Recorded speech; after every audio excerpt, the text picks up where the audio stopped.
go.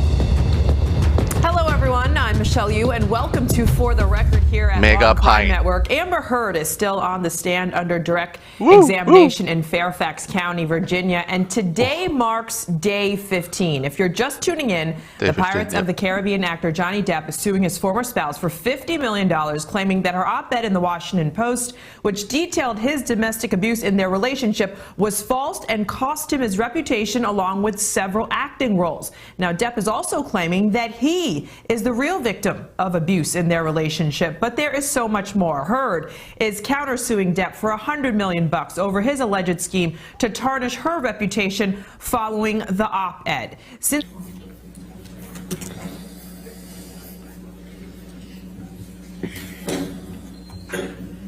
so early.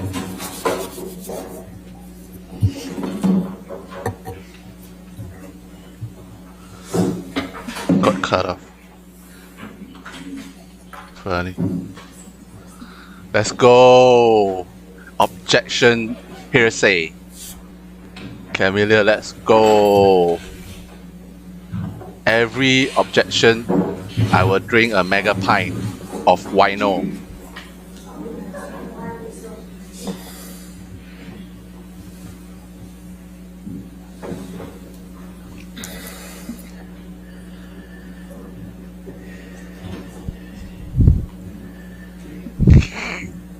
This should be fun.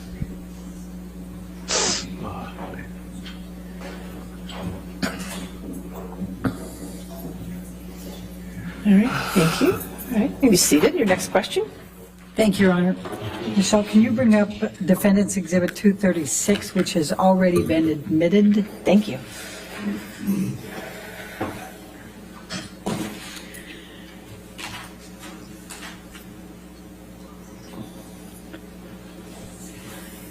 Amber, I'm jumping back to the Boston plane incident just for a moment.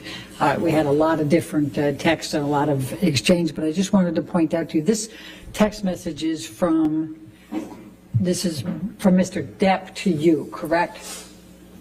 Yes, it And is. this is on 5/25, the day after the Boston plane incident? That's correct. All right, and he is saying, once again, I find myself in a place of shame and regret. Of course, I am sorry. I really don't know why or what happened. I but can will feel an never do objection it is again. coming. I want to get better for you and for me. I must. My illness somehow crept up and grabbed me. It's coming. I can't do it again. I can't live like that again. I know you can't either. And I will for both of us, starting go. today. Camille, let's Again, go. I'm so sorry. So sorry. Objection. I Hearsay. love you and feel so bad for letting you down. Do you see that? Call. Me too. And Call was objection. that the message that Then I will that you drink. testified to, that he gave you? Yes. Okay. All right, now I'm going to jump back to where we left off. We're up in January of 2015. Danish girl, you're filming in London, is that correct? Yes, that would have been January 2015. Okay. Now, we heard some testimony from Isaac Baruch earlier about a telephone call that you had with Mr. Depp. Do you recall that call? I do. Can you please tell the jury and remember to tell them what Mr. Depp was saying on that call? Objection. And you can give the back. I didn't mean to cut you off on the context. Go ahead. Is it okay to... The nature of the conversation was Yes. pleasant.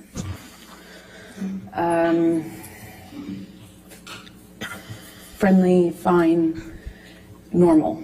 And then Objection. Johnny stopped making sense with this. Like, you know, he'd start a sentence and then trail off and act confused when I would Objection.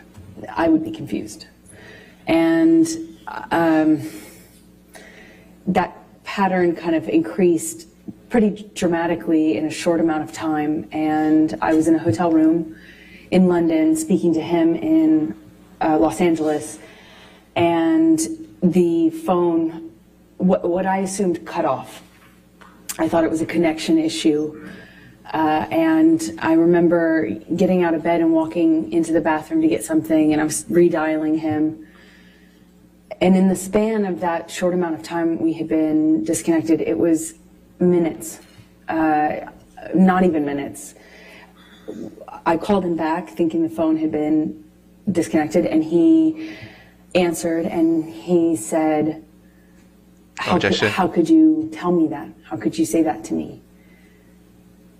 Who the fuck is he? Who the fuck is he? And he asked me that a few times, and I was so confused. I didn't understand what he was talking about. I expressed that to him. He says, who is the guy, the one in New York?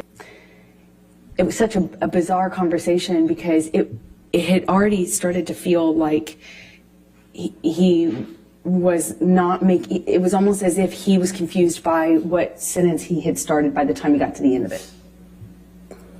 And then all of a sudden he tells me that I have just told him that I had a boyfriend or a lover in New York, and I had, which was crazy to me. Objection.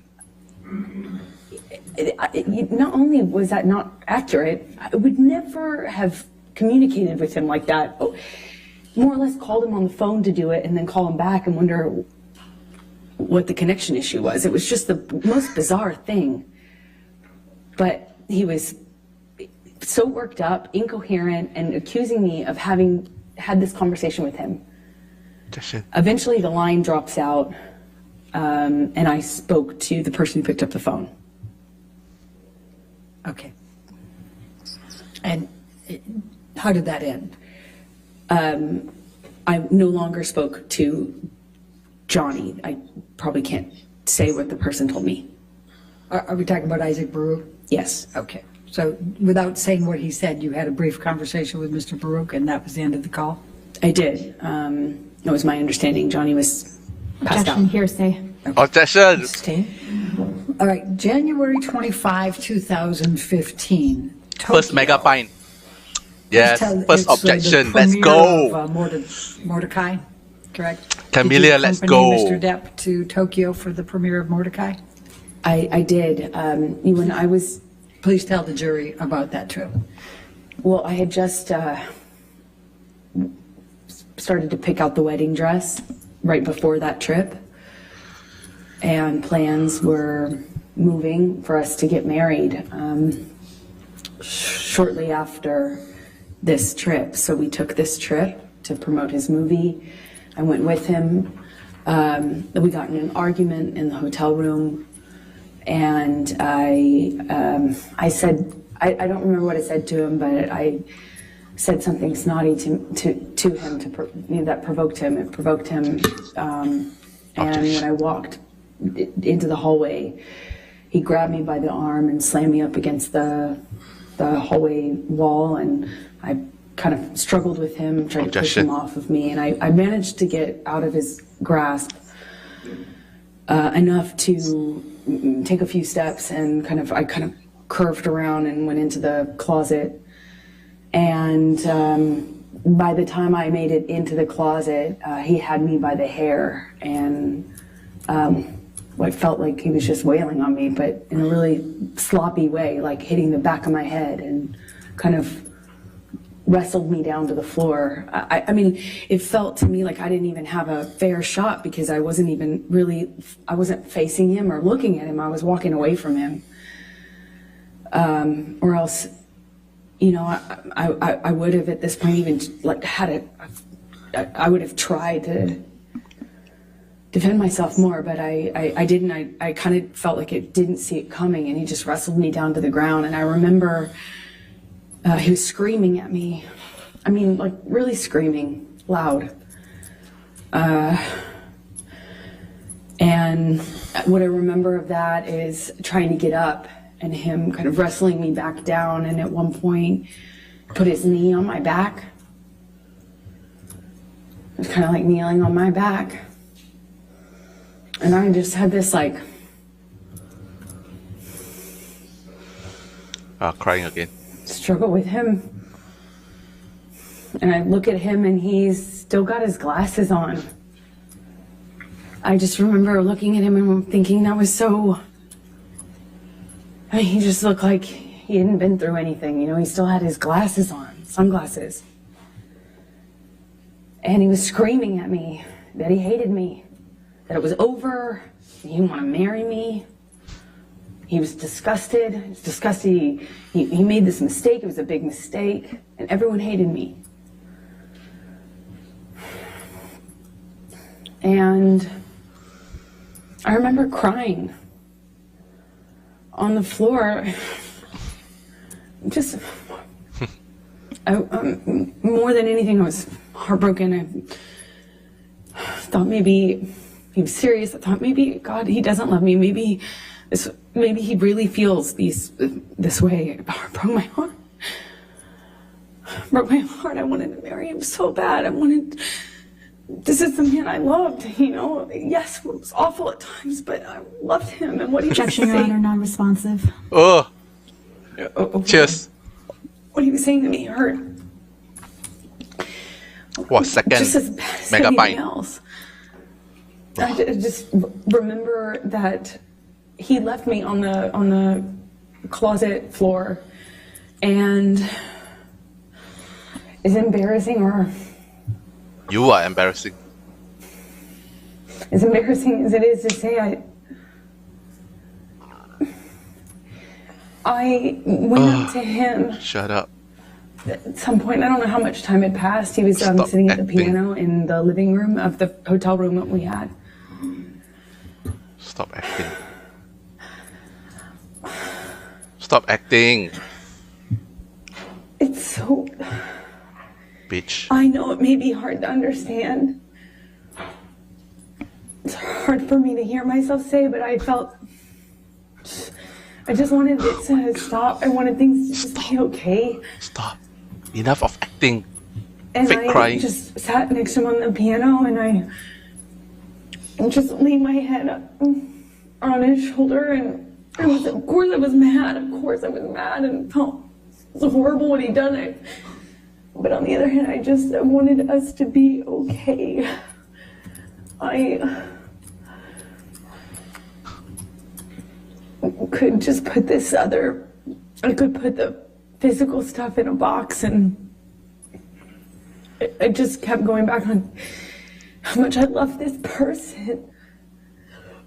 So just put my makeup on and went to the premiere with him and walked the red carpet with him, and Fake I cry. remember in the car checking my phone obsessively for pictures because my dress was backless. Of all times to have a backless dress. And then I was just looking at Objection. I was looking at pictures on Acting. the red carpet. Objection. It's Fake crying. surreal because I was checking for bruises and making sure that nothing, like there would be no marks on me, and we just looked like this other thing on this red carpet when it was just...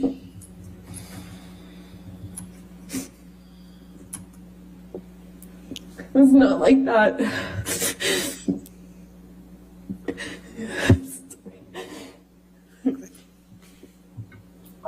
It's embarrassing.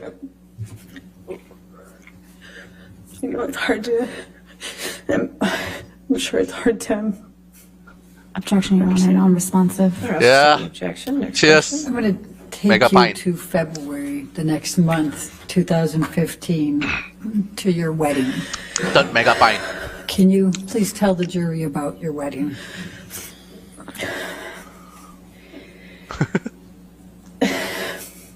So we get married in Los Angeles. I get a sense that it was wedding, running around Los Angeles. I was getting married that day, and I remember running around, I went to therapy, got ready, and Johnny and I met at the Penthouses downtown, and I wore a white dress and a veil and bobby pinned in my hair. And I walked out of that penthouse. I met with Johnny in the hallway, and I thought he looked so handsome. What the And fuck? he seemed happy. What the fuck is this? And What the fuck is this? I Acting. Cry we and were then making the right smile. decision. I was so looking forward to having this. I thought we'd get married and we'd have stability, safety. So we get in the car. We get into actually Johnny's car, and for the second time since I've known Johnny, he drove drove us in his truck. It was weird being in the car with him alone. You know, we didn't have that. And we drove to his mom's house, and a justice of the peace arrived, looking kind of surprised. And she married us in the living room of his mother's house, Betty Sue, with our families together. My best friend, my mom, his mom. We ate food with the kids. They were there. And we had a wonderful evening, and then got up and got on the plane either the next morning or the day after, and flew to Johnny's Island. And we had what we had planned for the better, we had planned for the better part of a year or so, maybe 8 months, for this 3-day wedding on his island with our close friends, about 12 people, maybe 15 people. And we had these little houses built, like not tents, but not houses, these little, for the guests. We had them built and designed on the island, and we had people come out, and it was magic. I was marrying the love of my life. It was complicated, but I thought it was the love of my life. And we had our friends and family out, and we had this 3-day event. The first night of which was supposed to be he and I separate, What the with fuck, our man? relative party. So me with the bridal party and him with his fellas. Objection, The yes, bridal eh. party, we had planned to do a cuddle puddle, Johnny's smiling. have mushrooms and drink wine, and have our own girl party separate, and then the next day have the wedding festivities. We were going to be married around sunset, and on this beach, not the beach that Johnny had named for me, although I think we had originally planned on having the ceremony on that beach, but it was changed at some point to the other beach, and we walked down the beach aisle, and said our vows, and the sunset behind us, and we took pictures with our family, and we shot the bird, meaning the middle finger, up at the paparazzi helicopter plane circling around us while we were on the altar. And we danced and celebrated. And then I left the island because I had to go work. When you say you left the island and you had to go to work, what were you working on that required that? I was filming The Danish Girl in London, which is the film that I had been in London for in January when Johnny was hallucinating on the phone with me. I was there doing kind of prep work for that film. And what, if any, film was Mr. Depp going to at that point? Well, the plan, why we did the wedding when we did it, is because he had always had this commitment to do Pirates 5. And he was going to shoot that in Australia, and I was going to shoot the Danish Girl. And I started the Danish Girl in early February, and he was going to fly out mid-February to Australia. So his movie was going to take the majority of the year, meaning until August.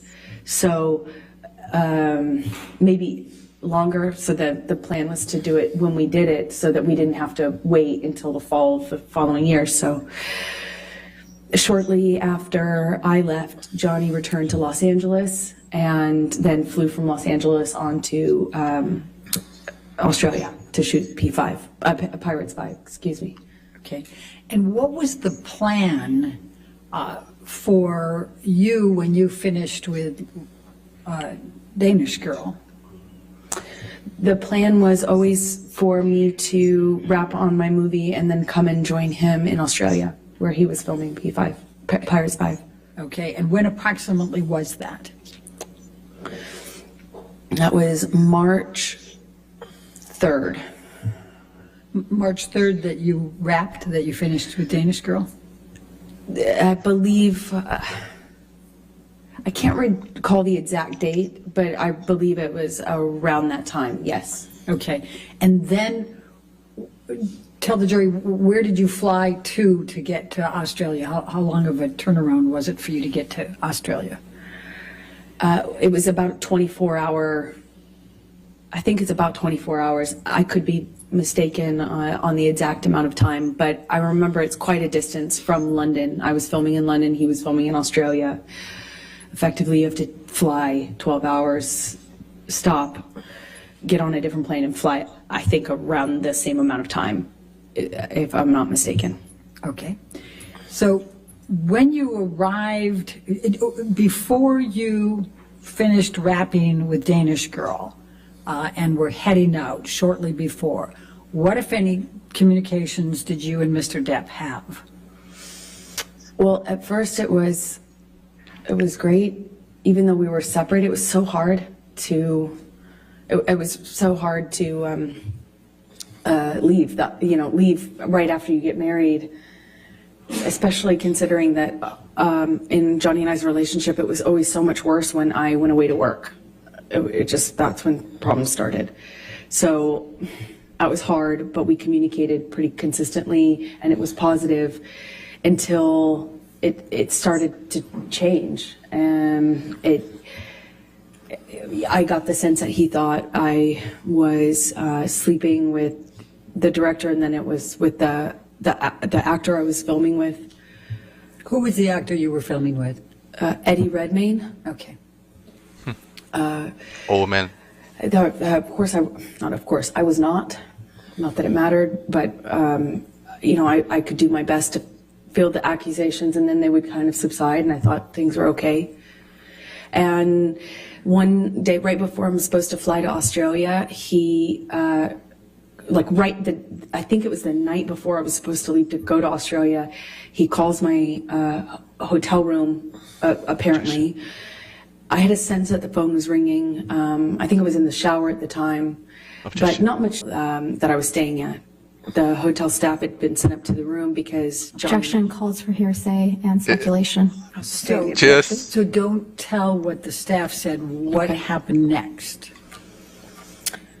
Then I start communicating with Johnny. And when you say started, I mean, was he on the phone? Did Fourth you call pint. him? What happened Mega here? pint. He called the room and then my cell phone, and then once I was on the cell phone, he was accusing me of not being in my room, so he called the room, and I had to prove that I was in the room because by answering the phone. And we had a lengthy kind of circular conversation about where I was and why I didn't answer the phone, immediately. He didn't sound like he was connected to reality. It just didn't seem like, to me, it seemed like a previous pattern. Johnny Depp 背後的女人 I was unsure what to make of it because he wasn't right in front of me, but he was accusing Camille, me of so beautiful. What it seemed like is So smart. having, I guess, an affair or a reason to not be in the room. Marry that me, please. I got a sense from him was cheating or that I was hiding something and why I wasn't answering the phone, and hence why I got the knock on the door. That was right before I left. So before you headed to Australia, what, if any, requests did you make of Mr. Depp for him to get you MDMA?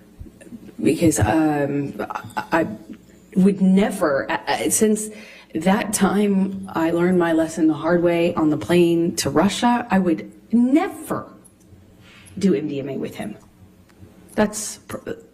I'm asking for a problem in that case. Like that, I would never do that. Okay.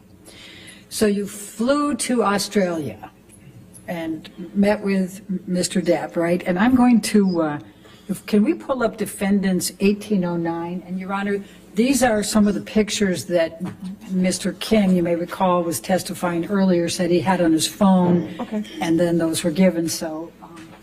So I don't have these, is what you're saying. Okay, that's fine.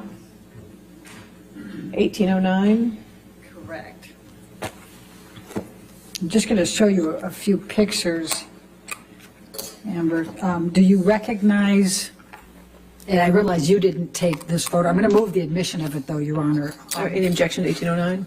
No, thank you, Your All Honor. right, 1809 in evidence, you can publish. And let me pass one up and give one to the other side. We tried to, given the strangeness of this. May I approach Your Honor? Yes. Thank you. I appreciate it. Amber, do you recognize this photo? I do. And could you tell the jury what this is?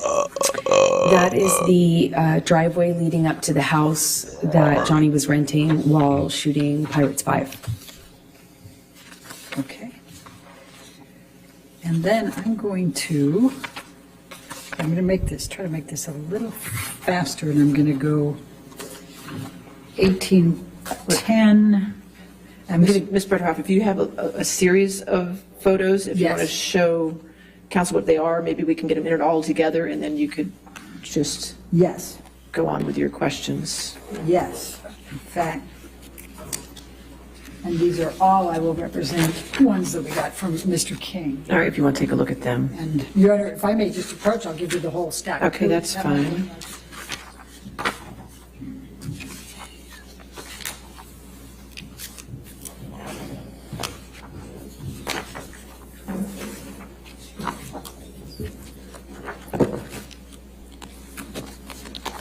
You can keep that up if you want.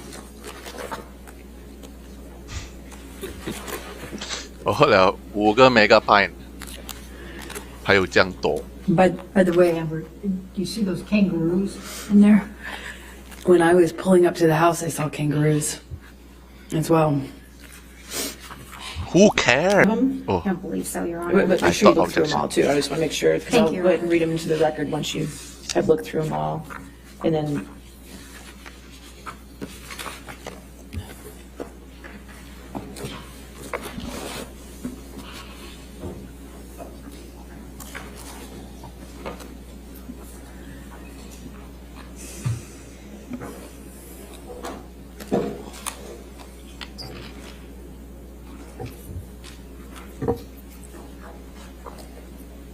Thank you, Your Honor. I've reviewed them. I have no objection to any Right. of these photographs. So we'll enter into evidence defendants 1804, 1805, 1806, 1807, 1808, 1810, 1811, 1812, 1814, 1815, 1816, 1817, 1819, 1820, 1821, 1825, 1827, 1828, 1829, 1830, 1831, 1834, objection. Hearsay. 1835, 1837, 1838, 1839, 1840, 1841, and 1842. Did I get them all? I believe so. I want to make sure more than believe so. We agree that's all in evidence? Okay. They're all in evidence. So as long as you're just going to be referencing those photos, we'll keep it on before you publish them. Thank you, Your Honor. Appreciate it. Okay. Whose home was this in Australia? Objection. It was I think like a well-known sportsman, racing cars or something of that nature. Okay. Let's, Michelle, if you can pull up 1810.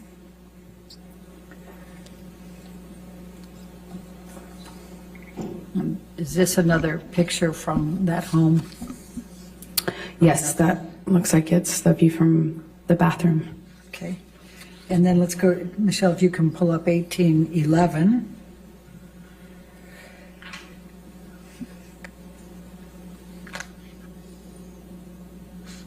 Is that a picture of the home? That's the house, yes. Okay.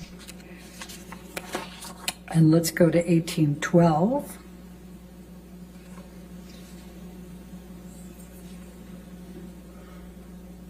And that's the view from the living room. It opened into a lagoon. okay. And then let's look at 1813.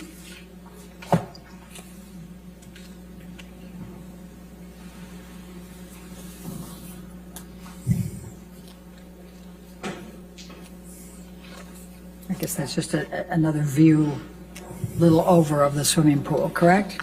Yes. Okay. And then let's do one more, 1814.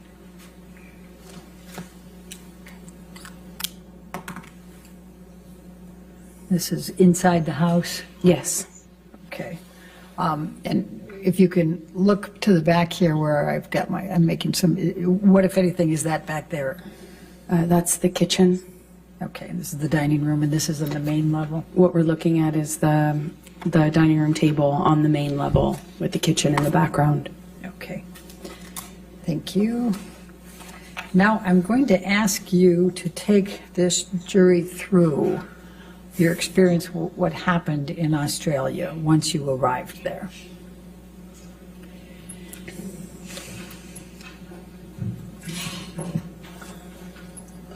Well, I Forgot her script. I was nervous because of the conversations that I had with him before I left, and then in transit I stopped in Dubai and spoke to him too. So I was a little nervous, but he indicated me that he wanted me to come. He said I miss my wife at the end of the phone call that we had in the airport. I called him from Dubai, and he said, I miss my wife. I felt okay, safe to, it's good. And I missed him so much, that's all I wanted to do is see my new husband. I flew in, I arrived New early. husband. Who's your old husband? I walked into the bedroom. I was so excited to see him. And he was so, like, he had lost a ton of weight. So I just knew something was up. And he kind of quickly, kissed me and kind of, we had some interaction. It was brief. He was leaving to go work. He had to work that day. But then after the plan was he would come back, which he did in the evening, and then he was supposed to have a 3-day weekend, a long weekend. So he comes back that evening, and the chef had kind of prepared some things for the fridge, mashed potatoes, I think spinach as well. There's some steaks in the fridge, but he had kind of prepped some of the sides. Why did you put And in his bed? I was looking forward to having this kind of, our style at-home date. We'd just been, we're a new married couple. We hadn't seen each other for basically a month after getting married. And I start dinner and am happy to see him. And at some point early in that evening, he pulls out a bag of MDMA. I asked him what it was, and he told me it was MDMA. And I was surprised because at the time, that was, there was no question mark as to how I would respond to that, or so I thought. It's like, why would you even think that that's okay? He'd already gotten clean and sober. I was, touch and go, but for the wedding, he was drinking Beck's. I think at some point he did have wine on the island, but it wasn't an issue, right? Just moved ahead. So I was surprised that he would even pull out this bag and, well, frankly, not hide it from me. And he kind of seemed to suggest that we should do it together. And I was like, absolutely not. Like, I just got here. I want to see you. I want to spend time with you. It was the exact opposite of what I expected, what I wanted. And it just seemed delusional at the time to me that he would even suggest this to be something that I could participate in with him. If you had been through what I had been through at that point, it's crazy. And at some point, he drinks in front of me. At first, I think it was like a Malbec or a wine or something. And I remember we hadn't, it kind of started an argument, by the sunflowers. That's more or less where we were standing, just closer to the kitchen. And we get in an argument, and I shove past him, just stomp off. And he grabs me, and we have an argument about me walking away, and am I walking out of this? And in my head, I was like, I actually wasn't thinking of leaving yet, but that would later be going through my mind. We had a brief interaction, and I don't remember the exact sequence of things. I wish I did. I have a lot of flashes. It gets a little bit more confusing from my ability to recall everything in a linear way a little later on as things got crazier. But for this part, the first night, what I distinctly remember is at one point, I don't think I had gotten very far, or maybe I came back into the room, but when he shoved me, I went flying across these parakeet floors. I mean, just skidding across these floors.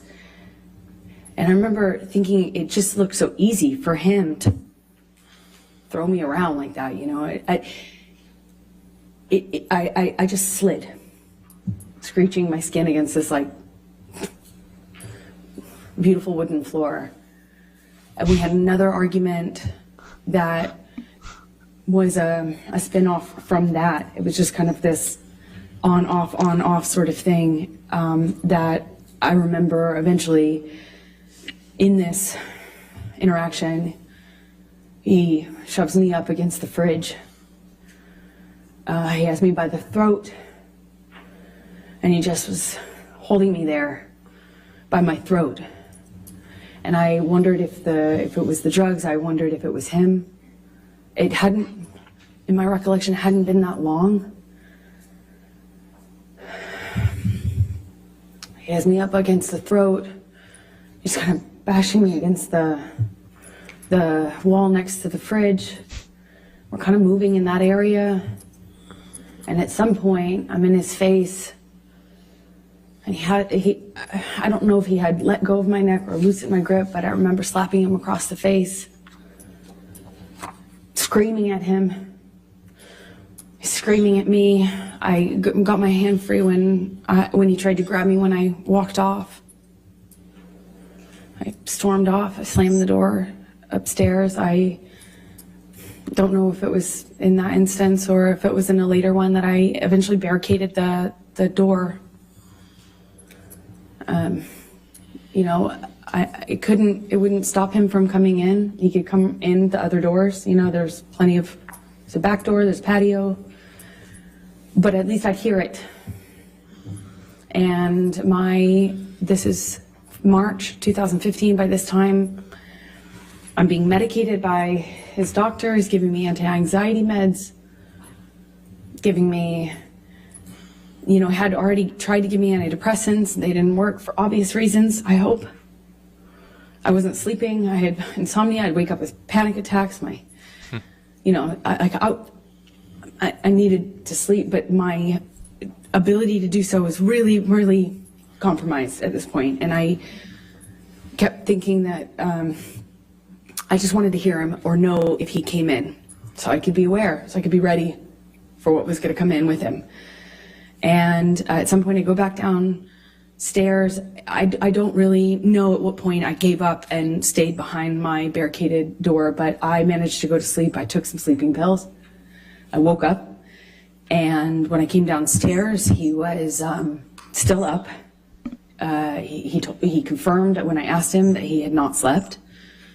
He had not eaten, so I tried to get him to eat. We get in an argument. He was accusing me of Eddie Redmayne, and by this point, he thought I was working with Billy Bob Thornton on the movie I just shot, but I had already worked with him a year earlier. But he was very upset about him and the gentleman that invited me to a concert in London. My co-star, he was upset about these people, even though I had done that movie a year prior. Who was that? It was Billy Bob Thornton, Jim Sturgis, and Eddie Redmayne that he was upset about. And let me just stop you for a moment. Have you seen Mr. Depp take any drugs by this point? Oh, yeah. Sorry if I left that out. That when we had the argument about the MDMA, Left that out. he suggested to me that it wasn't on the no-fly list, like it wasn't on the no list. That was his that was his defense. Like, this isn't the. You didn't say I couldn't have this, and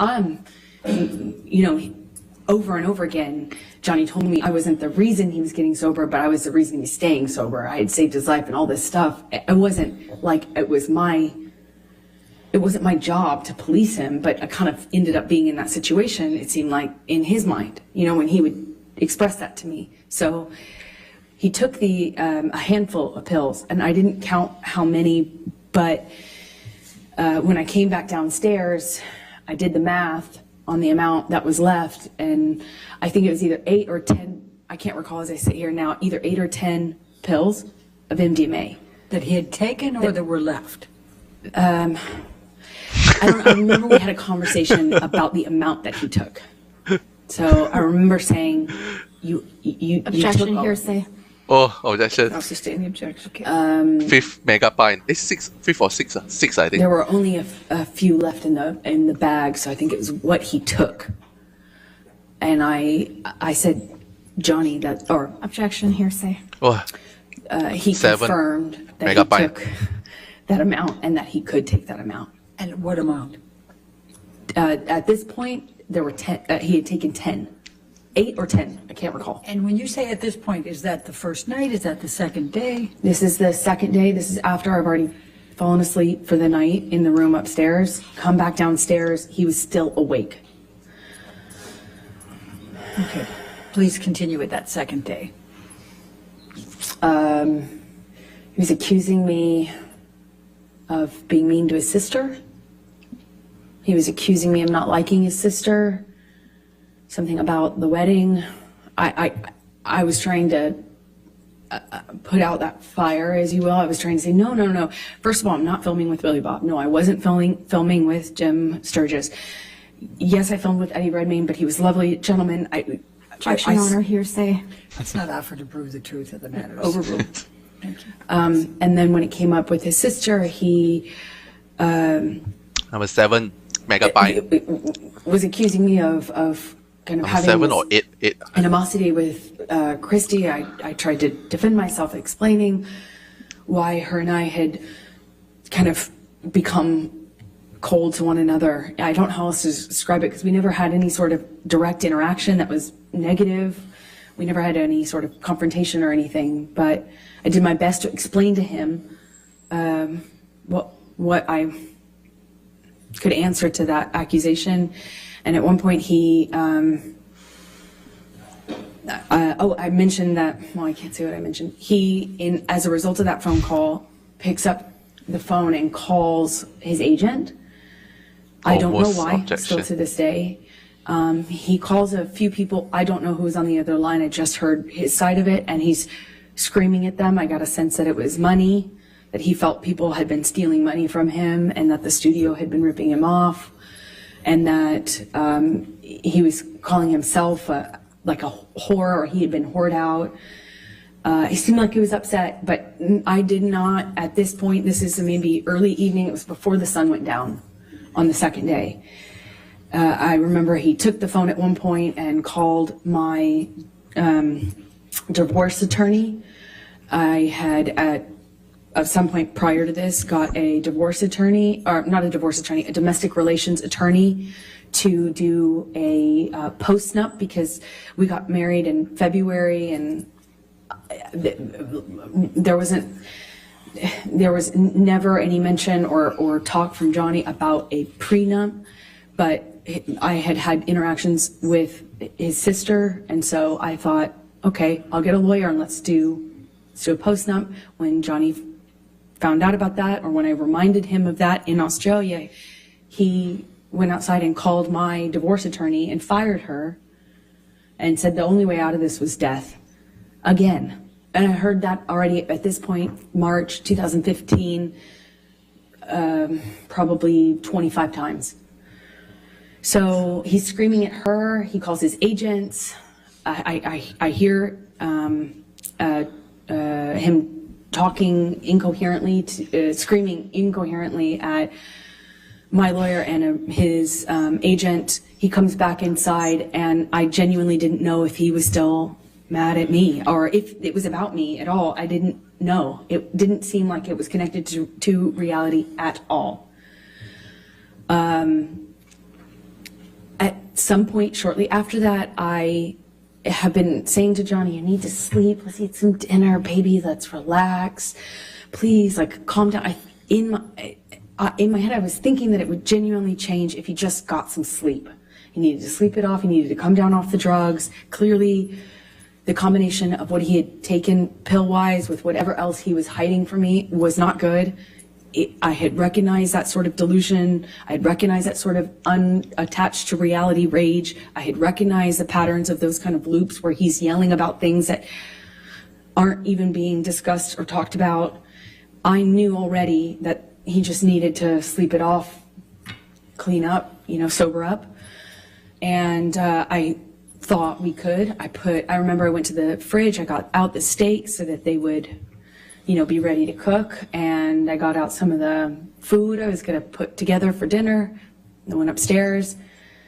I don't know if I came back down in my nightgown at that point or if that was shortly after, but the next thing I remember is coming downstairs and looking for him. We had an interaction that I can't really describe. It didn't make a lot of sense to me. He was just belligerent, throwing things, screaming at me. And I realized I was back on the chopping block. I realized it was back. I realized that the arrows were pointed at me again. And I tried to defend myself. I was explaining, trying to say that. Objection, Your Honor, hearsay. It was not offered to prove the truth of the matter. She hasn't even said it yet. Number 9. But try not to say what you're saying unless it needs it for context or something. Try to say what he's I'll saying. sustain the objection. Okay. He was just belligerent. I don't know how to describe to you because it wasn't making sense. It wasn't making sense. I don't know how. I don't know how the immediate next string of the next part of the violence actually even initiated, but again, he has me up against the wall, and I remember this time he slams me up against the wall hard. I mean, I hit my head hard. And this is a wall next Why to didn't you call police? I say kitchenette, but it's more of a bar. I remember there were these cooling fridges, and I remember kind of being slammed up against those. I remember pushing him off of me. I remember the name calling, the whore, the slut, the fat ass. I remember a lot of name calling.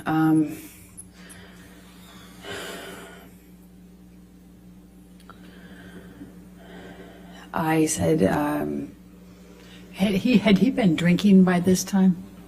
he was drinking. Calls for speculation and leading. Objection. Also seen as leading. What, if any, drinks had you observed Mr. Number Depp 10. have by this time? 10 mega pint I had already seen for him one drink. session. Oh Right in front of me, he took a big swig out of a wine bottle upstairs, right in front of me, as in a gesture of like looked right at me and took a big swig out of it sweet. as a Yum, yum. like a show for, like, did it right in my face to make a point. And then when I came downstairs, he was drinking from the bottle. I don't know what kind of liquor. I remember there was another bottle open, and I was wondering why he was drinking both. But at some point, he had me up against the wall next to the cooling fridges, and I remember slamming my head up against the thing. He had me by the neck, squeezing my neck, and it got really nasty. It went from like, oh, no one likes you, no one likes me, everyone warned me about you. That's what it was. He started to tell me that everyone had warned him about me, and that he wished he had never married me, wish he had never met me. Obviously. No one liked me. It sounds childish, but I remember feeling really hurt. And then Childish? Wow, at some you're point, attacking. I shoved him hard to get him off me. And Childish? he You are shoved me back, childish. and he said, "Do you want to go, little girl?" You are the small teenage child. I couldn't, as I sit here today, tell you if that happened before he choked me up against the wall, but at some point, I am in a struggle with him where I'm holding his shirt lapel, and he kind of just flings me, for lack of a better way to describe it, throws me across the room. I land on a games table. It's like a ping pong table. And I don't know if I was holding on to him or if he pursued me separate, but he gets on top of me on the games table and is just whacking me in the face, like repetitive. We struggle on the games table. I don't know how we get up. I don't know if he Ping pulls pong. me up. I wish I could tell you, but we were in this struggle down in this games room by the bar. And we had this conversation about the drinking, or argument about the drinking, and he holds up this bottle to me, and I'm saying, did you drink this whole thing? Something stupid, focusing on this detail, and he is telling me that I can't control him anymore, and that if I really wanted to try, take it. And then he's like taunting me to take the bottle from him. If I really want him to stop, why don't I take it from him? Go on. Kept saying, go on, and kind of gesturing with the bottle towards me. And he does that 2 or 3 times. I reach for it, Just and say, revoke objection. it, kind of laugh at me. And he's holding out the bottle. I think like maybe the 3rd time or so I get a hold of it. I pick it up and I slam it down on the ground right in between us. There's a tile floor, a white tile floor. And I smashed the bottle on the floor. Violence. And that really set him off. So stupid. Sorry. It was like a light bulb switch went off. And he started screaming.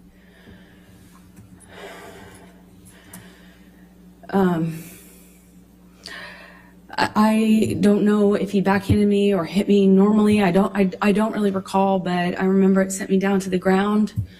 I remember by the time I picked myself off the floor, I stand up. He's got a bottle in his hand, and he threw it at me. It missed, thankfully, but I kind of pulled myself back into the bar area.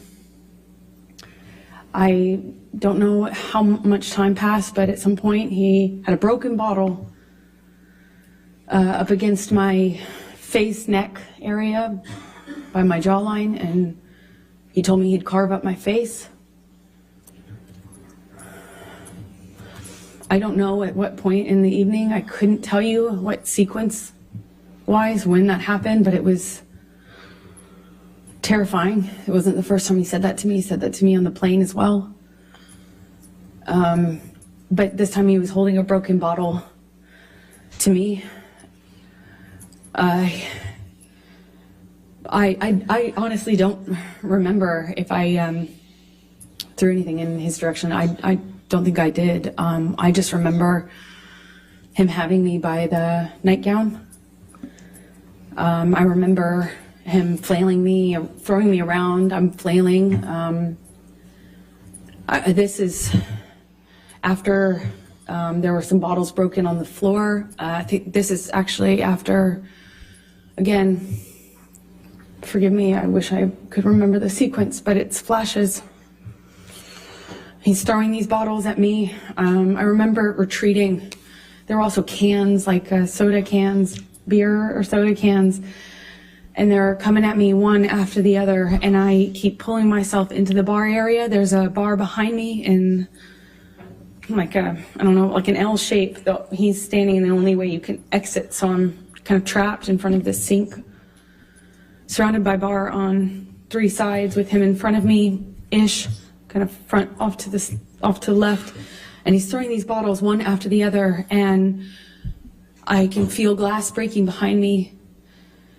I remember feeling one of them go by my head really fast. I mean, a real velocity. I remember being terrified. I remember I couldn't move. I couldn't go anywhere. I eventually, he ran out of things to throw. I think that's how I moved myself towards the exit. And I believe that's most likely when we got kind of in this struggle by the bar area, because I remember my feet slipping on the tile as he was slamming me from the wall to the countertops. At one point, he has me up against the wall, and he's punching the wall. He had my, nightgown, and it kind of ripped it off my chest. Sexy. I remember at one point he's teasing me, taunting me that he has my breast in his hand. My nightgown came completely off. It was ripped You don't even off have of me. breasts. You're flat. I was naked, and I'm slipping around on this tile Crying again. and trying to get my footing. And I remember slipping on this tile. Glass was underneath me, and I remember just trying to get my footing. I felt really destabilized and felt really vulnerable. I'm naked, and he's flinging me around, and at some point, I'm up against the wall, and he's screaming at me that he fucking hates me, that I ruined his life. I remember I ruined his life over and over. And he starts punching the wall next to my head, holding me by the neck. I get free from him. I kind of step back from him, and it's like his energy shifted to the phone. There was a wall-mounted phone on the wall next to where my head was, and he went from punching the wall to realizing there was a phone there, and he picked up the phone and he's screaming. He's like, at the top of his lungs, screaming, I fucking hate you. I fucking hate you. You ruined my fucking life. And screaming at the top of his lungs, he picks up the phone and starts bashing the phone against the wall where I was just being held. And I remember kind of having some distance on what was happening and watching him do this. And it was like his energy had shifted and I was that phone all of a sudden. And he was just over and over again smashing this phone into the wall over and over again, screaming at me. And I was watching the phone every single time he pulled his hand back. It was just breaking into pieces. I remember thinking this phone is disappearing. He was smashing it to smithereens, just going into the wall. And at some point, he's on top of me, no phone, but screaming the same thing. I fucking hate you. You ruined my fucking life. I'm on the countertop. It had me by the neck. And he felt like he was on top of me. And I'm looking at it in his eyes. And I don't see him anymore. I don't see him anymore. It wasn't him. It was black. I've never been so scared in my life. It was black. I couldn't see him.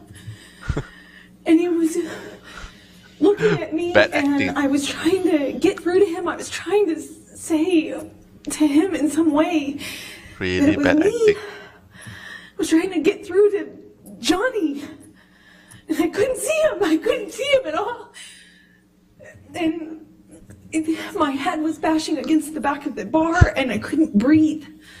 And I remember trying to get up, and I was slipping on the glass. My feet were slipping, my arms were slipping on the countertop. And I remember just trying to get up so I could breathe, so I could tell him that he was really hurting me. I didn't think he knew what he was doing. I don't know how.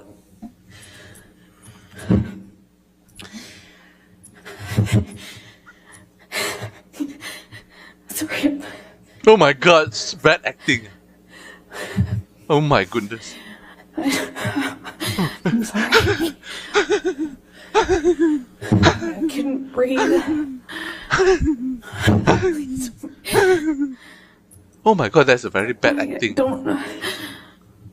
Oh my goodness. I don't want to do this. I don't want to do this. Oh my God. I couldn't breathe. I couldn't get through to him. I couldn't get up. I couldn't get up.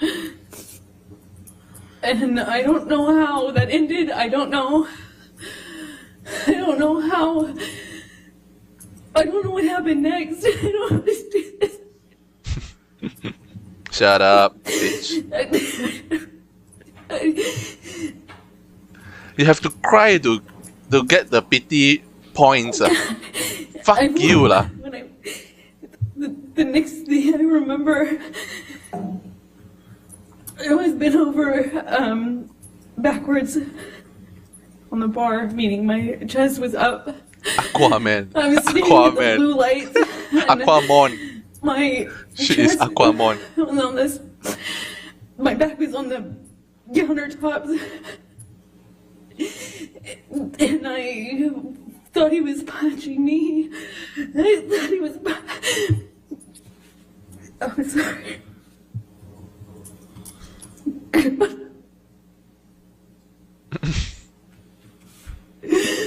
He was. Enough. We don't have all the time. I felt this pressure. He owned my pubic bone. He said he was punching me. I just saw his arm. I could feel his arm moving, and it looked like he was punching me. But I could just feel this pressure. It was like it kept hitting me. It didn't feel pain. Pressure on my pubic bone and. Fuck you lah. I don't know. Boring. Objection. Fake crying.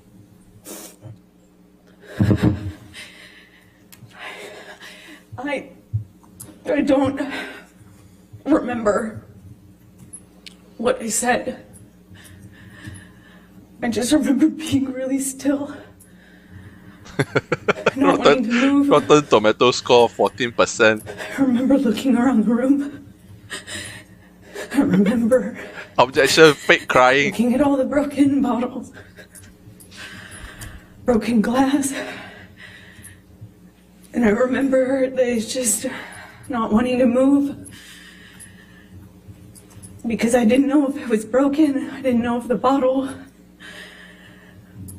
that he had inside me was broken.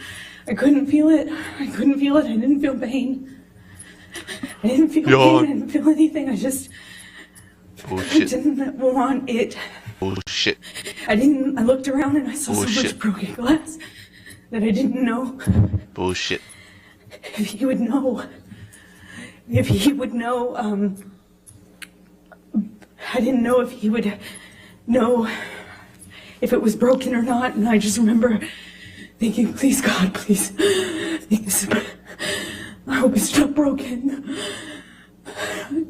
I don't know how that ended. I don't know how I got off the countertop.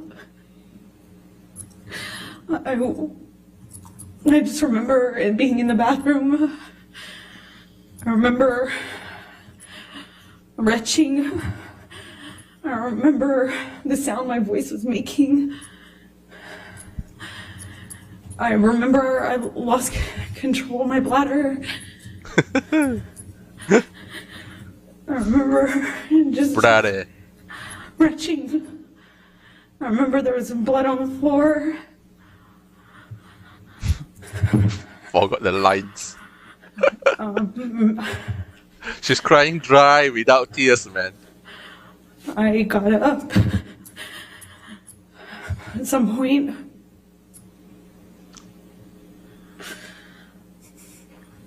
Objection. I don't know how that night ended. I don't remember what happened. I don't remember. I have a memory of him begging me not to leave. I remember going outside the front door. I remember him coming out to the front area, but I don't remember if that was before or after this. I don't remember. I just have that memory. I remember taking a bunch of sleeping pills. Not a bunch, like 2, which is a lot for me. I remember falling asleep, or I don't remember falling asleep, but I know I fell asleep because I woke up the next day. I assume it was late morning. I could hear him downstairs. I could hear Marilyn Manson music, not in person. I could hear the music. Maybe he said it was Marilyn, or maybe I could recognize it. I don't remember, but I became aware of it. That's what I was hearing. It was blaring. It became clear, obvious to me when I walked downstairs. He was still up. He hadn't gone to sleep again. I walked downstairs and I saw this brown on the walls going down the stairs. And the brown on the walls became clear, like lettering. And then it was obvious it was dried blood.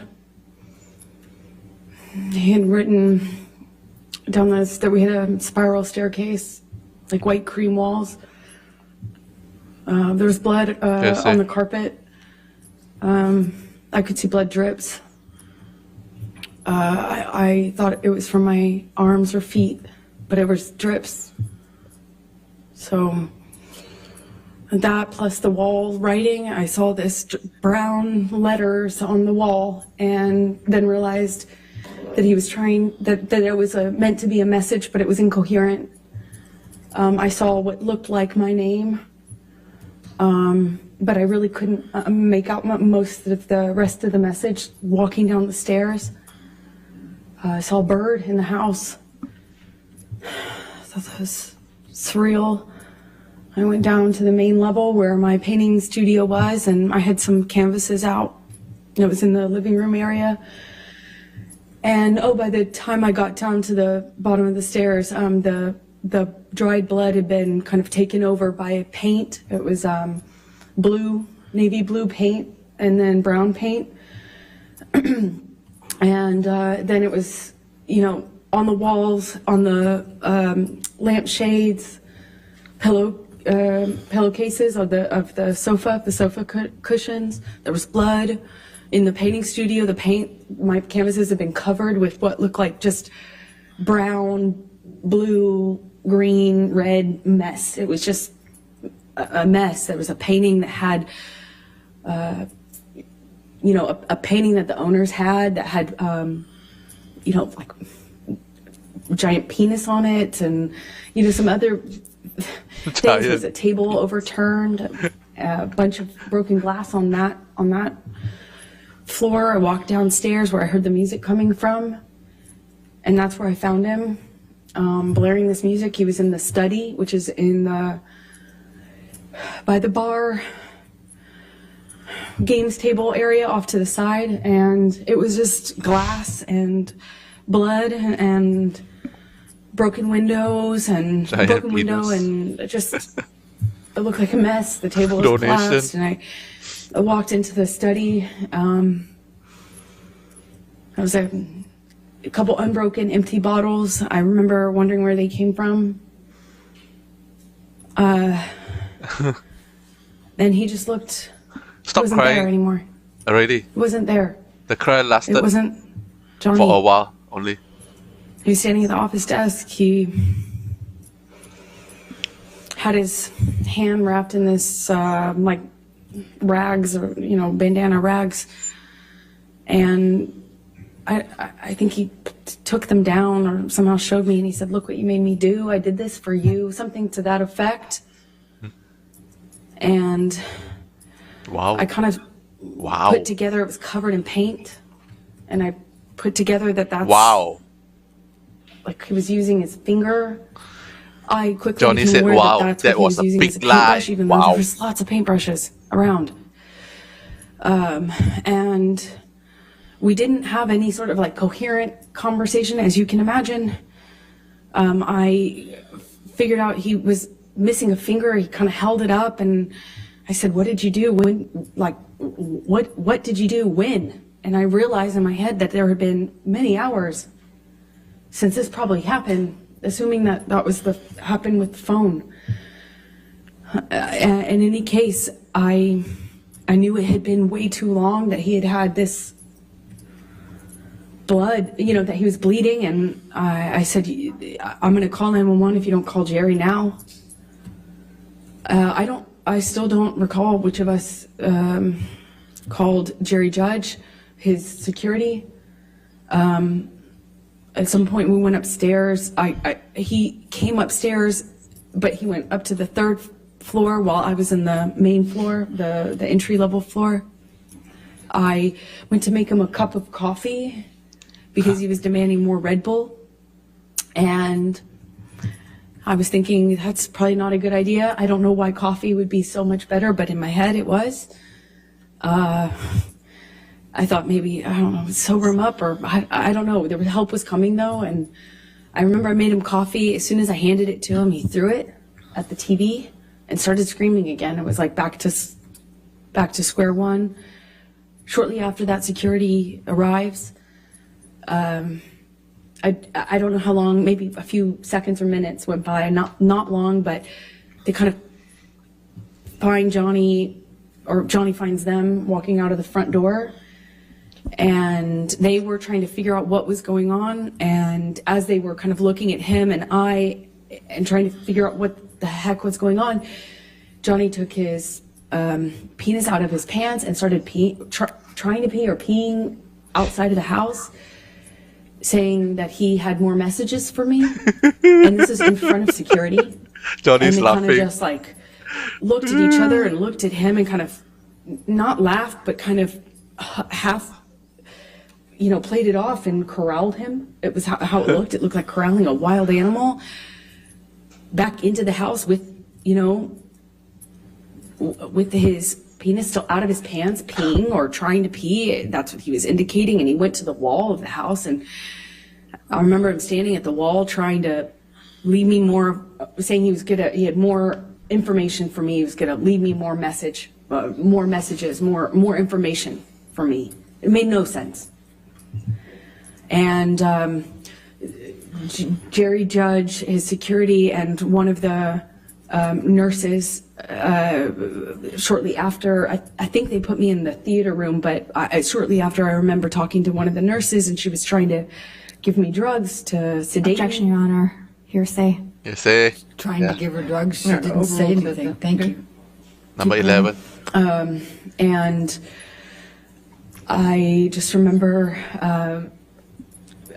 crying and rejecting what they were trying to give me and fighting with them about how much they were trying to give me.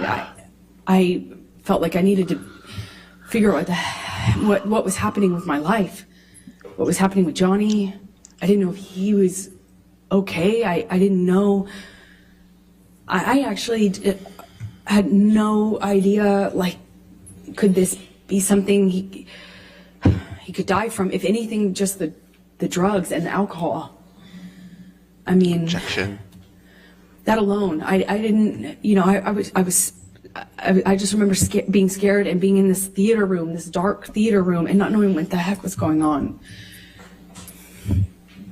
I eventually was taken up to my room by one of the nurses, and I'm sorry, Debbie, and or suggesting I go up to my room. I went up to my room, and I took a quarter of what she was trying to get me to take, and I eventually fell asleep.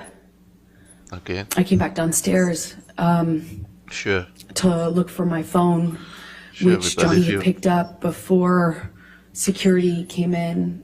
He picked up my phone and said, "We're going to get to the bottom of this." He wasn't making any sense at the time. Understandably, just different. Nothing made sense. But he picked up my phone and was saying, "We're going to get to the, I'm going to prove this. We're going to get to this. We're going to get to the proof of this." Something to that effect. I don't remember his exact words. And he pushed record on my phone. I didn't actually at the time think that he had done that. I had no idea, but I did know that I didn't have my phone when I woke up and went downstairs to get it. It was dead. It was sitting out on the dining room table by where Jerry Judge was sitting. Jerry Judge was on the phone and talked to me, and I went back up to bed, took more of this sedative, and fell asleep. And then I think the next day, went to the closet and took out the clothes that he hadn't painted on. I guess when he went back upstairs, he had it looked like what he had done is dip his hand in a bucket of paint and just wiped it on my clothes. And he had picked up another portion of my clothes and put them in the bathtub. And I don't know if he added paint or if he just had touched them with paint, but it was this ugly navy blue brown paint. I packed what was packable, what hadn't been destroyed, and eventually left Australia with Ben King, who you met on the way there. And let me stop you there because I want to ask you some more questions about those 3 days, and then we can talk about Ben King and going home. So, do you recall Objection. what Hearsay. bottle Mr. Depp was drinking from and then had that back and forth with you and you threw on the ground?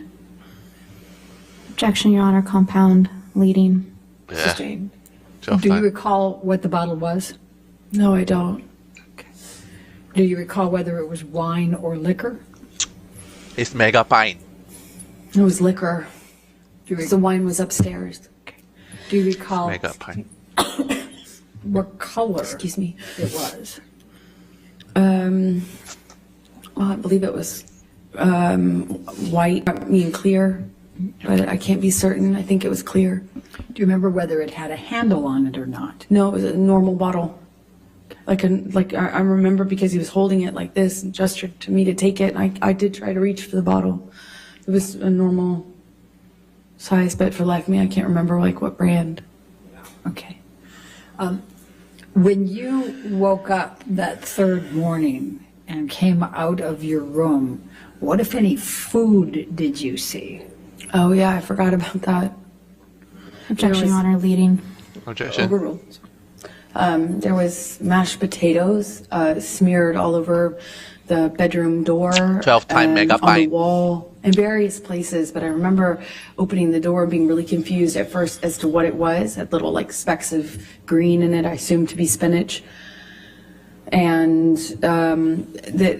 throughout the house, there was food rubbed in places, just countertops, walls, doors, as I mentioned. And later that evening, I found the raw meat that I had left out, the steak, all over the house. There were pieces of it. It was cut up.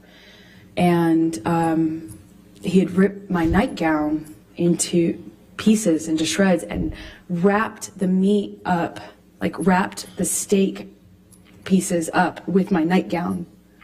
It was this really beautiful burgundy silk nightgown that had this black lace trim. I ironically got it from Dr. Kipper for a wedding gift. And it was wrapped, I found it, I continued to find it throughout the rest of the time that I was in the house in Australia. There's pieces of it in the microwave, pieces of it in the produce drawer, in the closet drawer. I mean, just raw meat wrapped up in my nightgown, as well as the smeared food on the walls. It was bizarre. What, if anything, do you recall seeing on any mirrors?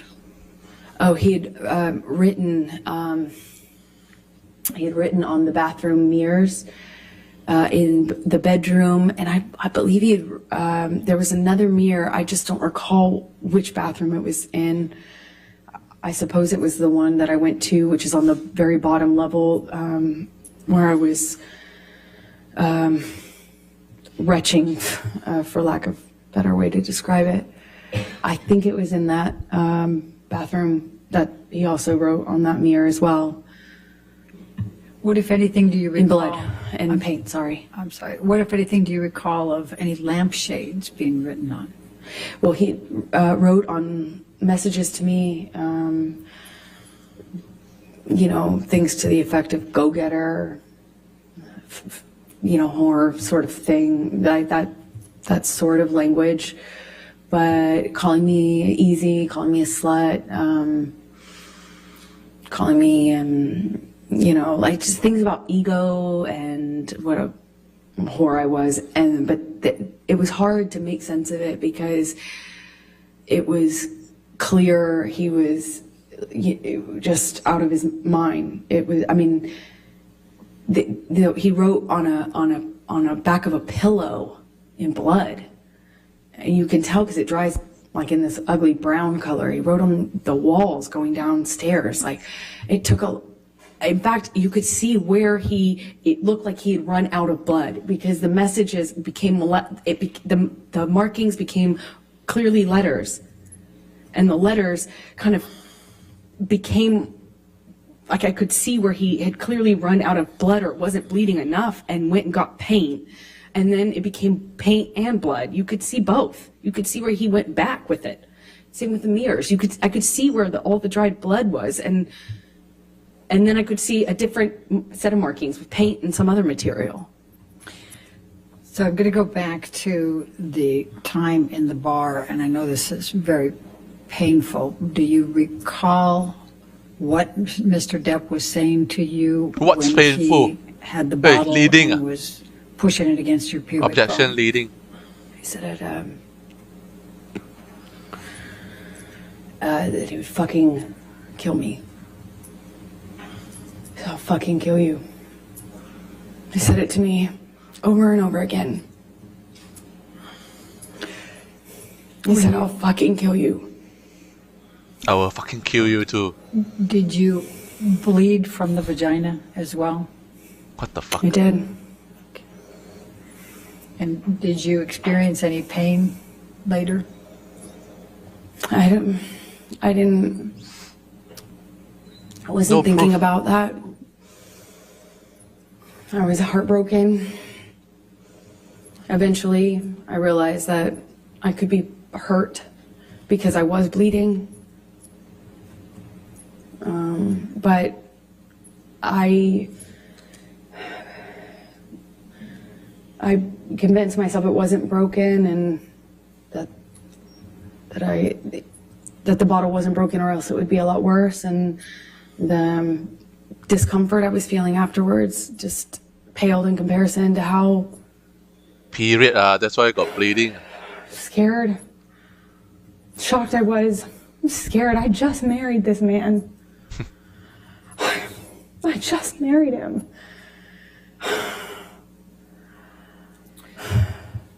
And forgive me for asking this, but I need to just make sure the record's clear. You were penetrated up the vagina into the pubic bone, is that correct? Objection, Your Honor. Leading. Sustained. What, if any, penetration was there in your vagina? You got such a giant penis, Number 13. I'm so sorry. Do this. I am so sorry.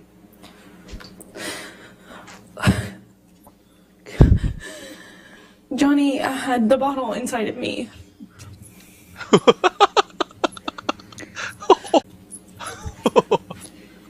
Serious, Did you experience any cuts on other parts of your Giant body? bottle. My Oh my forearms were cut. Oh, My bottoms of my feet were sliced up pretty good. Did you have any other bruising or swelling? I had a bruise across my jaw, I suppose, from the because you're many your vagina is times he loose, clocked that's me why in you the can face fit a bottle. downstairs. I think How big is the bottle? I just didn't make a record of anything else. I'm going to ask you to turn to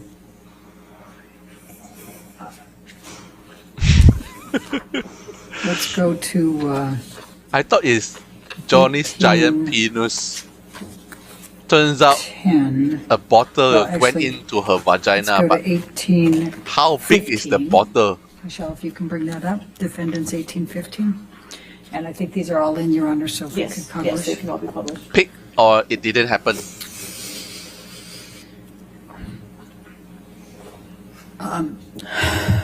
Is this the game table? Yes, it is. Fake side. Is this, based on your testimony, is this where you were you on top of this table? Yeah, that he briefly got on top of me, and was pushing on my throat. Actually, at some point when I was on the table, I had forgotten about that, and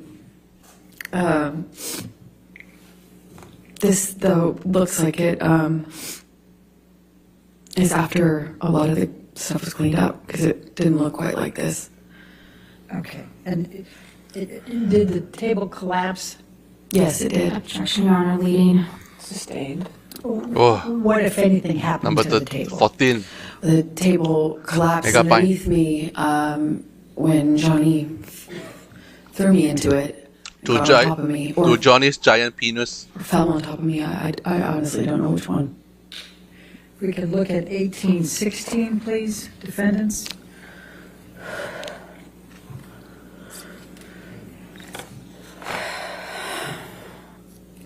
Do you recognize this, what's depicted in this picture?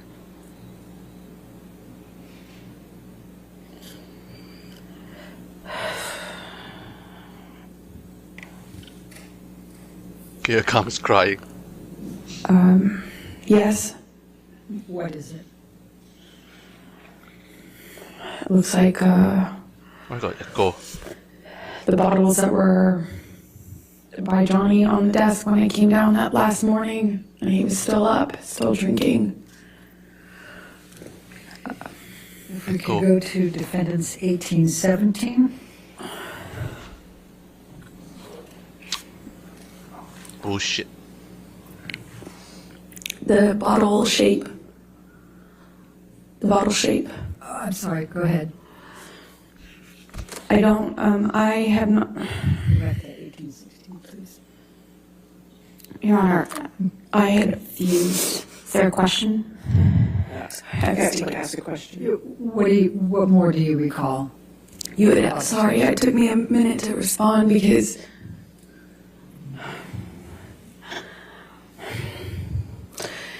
it's hard. It took me a minute to respond because I had not remembered seeing the bottle that Johnny was using on me. I didn't have a memory of seeing it. No proof then. And this Hearsay. picture, I wasn't aware of until just the other day, yesterday, the day before. And I felt my stomach tighten up. I can say I won the lottery. Because even though I didn't remember seeing the bottle, what I had remembered is a pressure, like something square, which is why I thought he was punching me. I was feeling the square, something firm. She's high on like drugs. butting up against my pubic bone. Over and over again, I felt that pressure against Johnny, you my got a bone. It felt like a flat surface. Square penis. But when I realized it was an object or a bottle, and not his fist, which is what I thought, because his arm, I could see his arm while he was holding me down, saying he was going to kill me, but I thought it was, his arm looked like he was punching me. And I hadn't seen this bottle. I didn't know. And then this came out in Ben's evidence because he didn't share it until this date. Objection, Your Honor. Sustained. Sustained. Objection. And so I recognize it. All right, now Number let's go to defendants 15, I think. 17.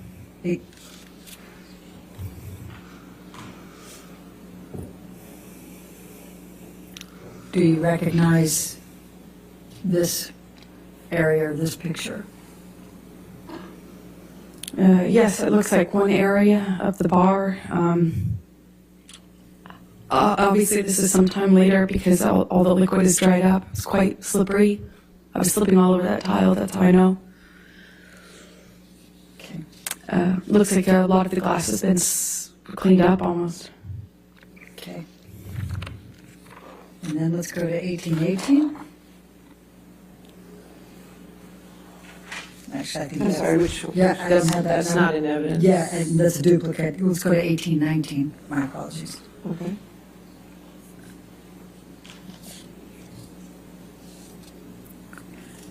Do you recognize this? Bullshit. Yes, I do. What is this? This is close to where my feet were when I was dangling off the counter. When he had me on the countertop by my neck. My feet were slipping on the tile, and I just remember my feet. I remember feeling glass underneath my feet and slipping. I couldn't get up. I couldn't alleviate the pressure on my neck as he was crushing me. That's that's next to that. All the way at the end of the picture is the bar where I was standing when he was throwing bottles at me.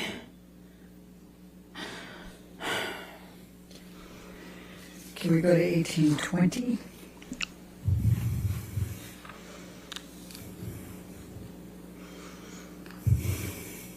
Do you recognize what's depicted here? The area. Yes, that's to the left would be Where the wall-mounted phone was. Right to the left of that. To the right of that is the little L-shaped bar that I was telling you about, where I was trapped in. And when you say to the left of the wall, I'm what do you sorry. mean? Is it off the picture or on the picture? So if you're looking at this picture, imagine up and to the left at person height, at site height, was and I don't know if it was antique, but it kind of looked old-fashioned, like an old-fashioned heavy. It looked heavy. I didn't pick up the receiver, but it looked heavy when I was watching it break. You know, it looked like these like really heavy glass. Excuse me. It's really thick, heavy, not plastic, but like a Bakelite or something heavy material on it. That's my best guess. So that would have been to the left, and then to the right would have been the very end of the bar that you just saw a picture of. Finally. Let's go to 1821. Finally, no more echo.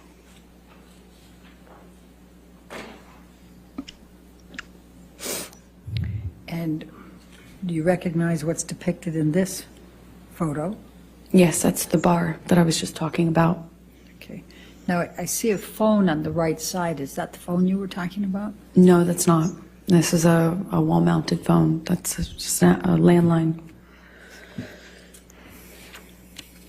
And you see straight ahead at the very, if you look straight ahead at the picture, on the top part of that, it appears to be some broken glass. Do you recall, what do you recall of that?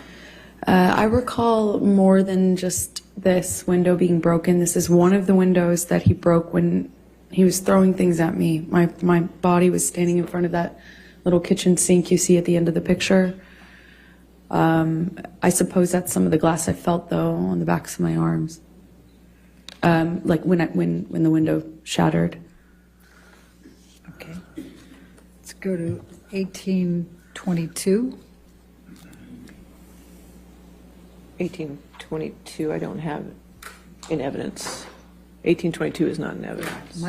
That's exactly why I just went over here. Let's go to 1825, I think. Is that the next one, Your Honor? 1825 is in evidence. I'm not sure. Okay.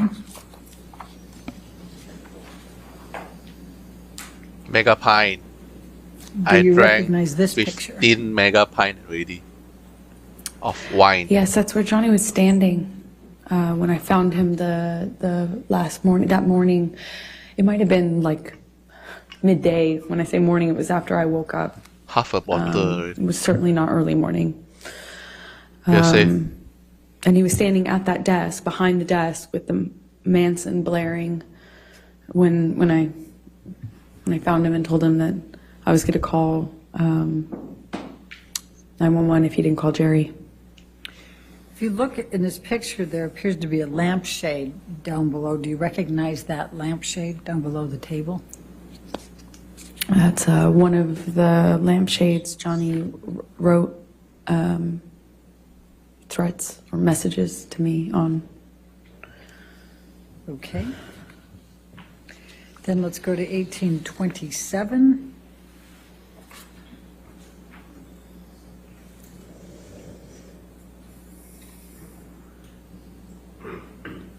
Do you recognize this?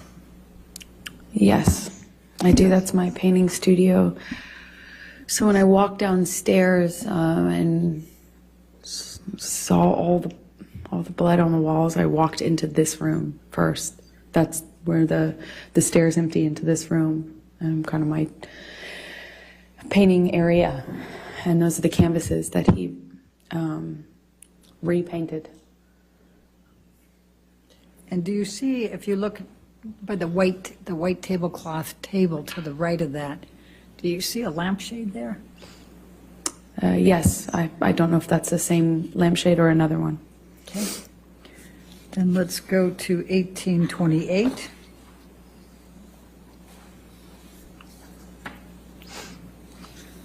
And do you recognize what's in that one? I do. Those are my, were my paintings. That I don't know when he did that, if it was before or after the writing on the walls, but he just ruined them. So I just want to make sure, so the painting canvas that's dark colored, there's two of them there. Well, there's 2 or 3, and then there's a smaller one in the center, and that was his daughter. I was trying to paint a portrait of, and that was untouched. Okay, and then, but just so we're clear, the one directly in front of you that looks like it's just a lot of dark colors, was that dark colors before, or? Objection, Your Honor, leading. I said, was that dark colors before? I'll sustain the objection. What, if any, change was there on that canvas? Oh, I'm a terrible painter, but I'm not that bad.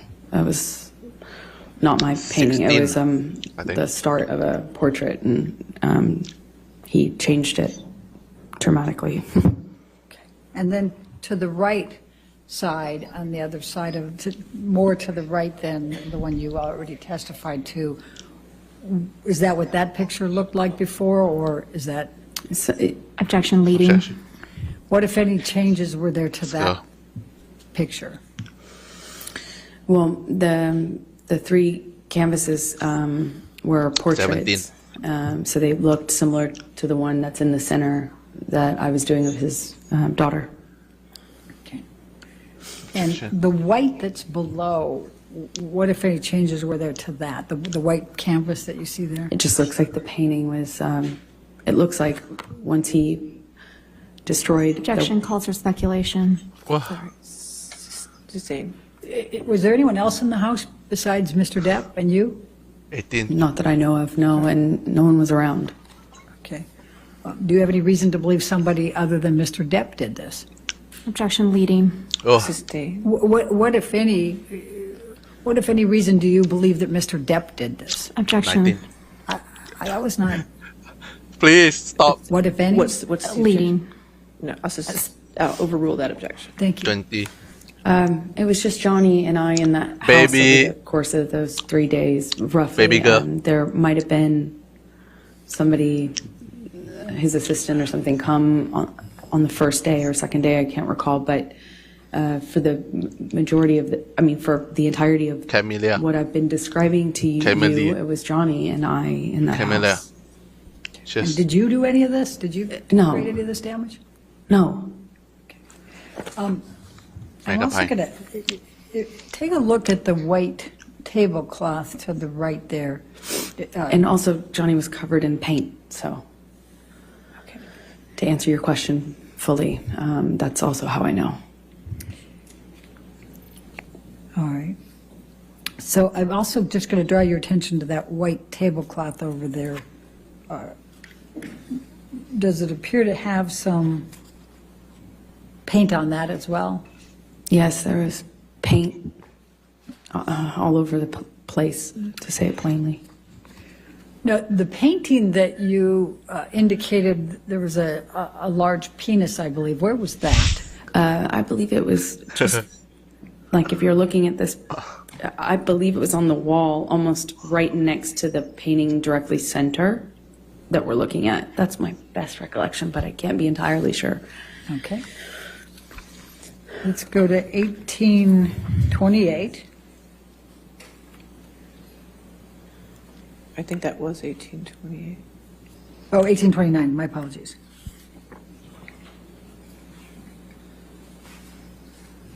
And do you recognize this photo?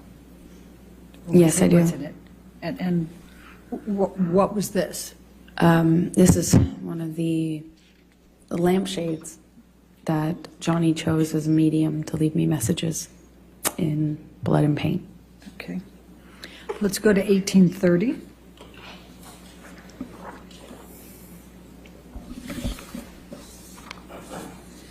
enough penis for today. Do you No more crying. recognize this? No more crying. Yes, that's one of the bathroom mirrors. Okay. And if you could just look to the left, and I'm going to go ahead and circle it over here. You see red and black there. Would you agree? Yes. Okay. And there were some questions that were asked earlier about that red. What, if anything, did you write on this mirror? I didn't write anything on the mirrors. I was as confused as anyone in hearing that testimony. And based on looking at this area that I have circled, is the black on top or underneath the red? Objection, Your Honor. Calls for speculation, leading. Say the objection. She's left. All right, this might be a Number good time to 19. take a break. Why don't we go ahead Okay. and take our afternoon break, ladies and gentlemen. Let's go ahead and have our break. Do not discuss the testimony with anybody, and don't do any outside research. We'll come back here. All right. Penis. 15 minutes. Giant penis.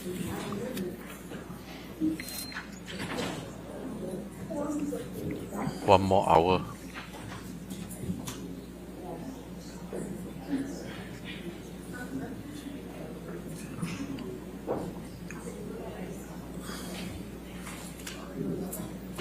All right, so we'll come back at 4:02, okay? Thank you, Your Honor. All right, thank you. Rotten bun. Rotten bum.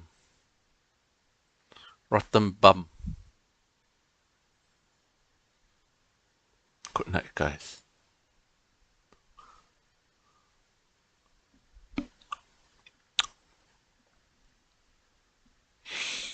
Wow, I'm so full. My stomach. After drinking almost 3/4. I drank this many Wino red wine mega pint within how many hours? 2 o'clock. Is it? Yeah, 2 o'clock until now. 2 hours. 2 hours I drink this many red wine. Crazy. Almost empty already. Last drop. I think maybe 10 more objections. Finish the whole bottle.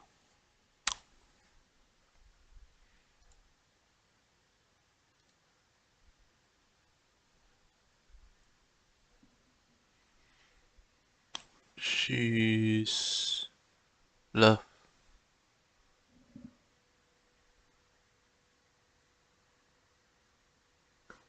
Can I... What?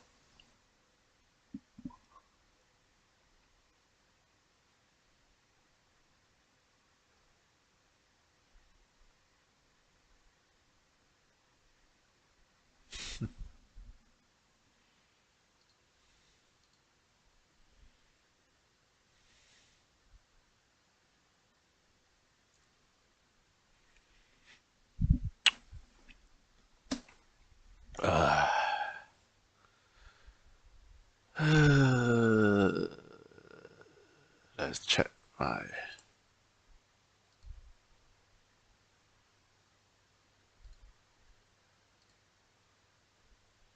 Is it still running? Any viewers? Any viewers?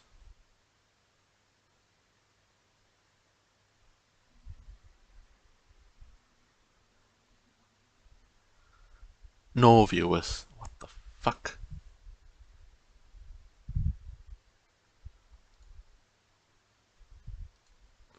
Testing 1, 2, 3.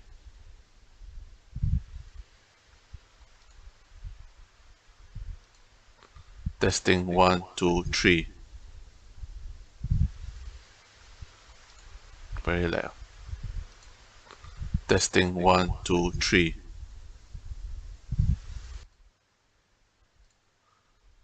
Testing 1, 2, 3.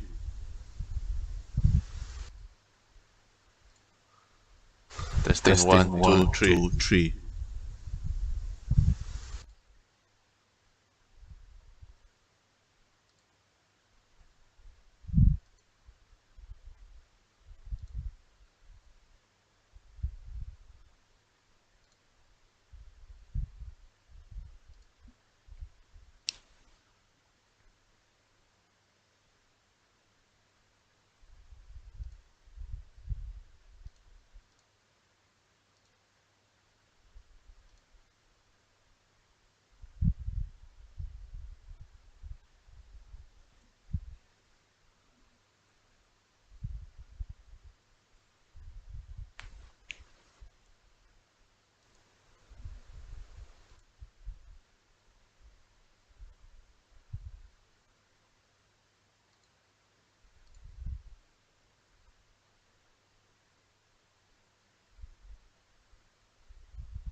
need to go pee. Very playing too much.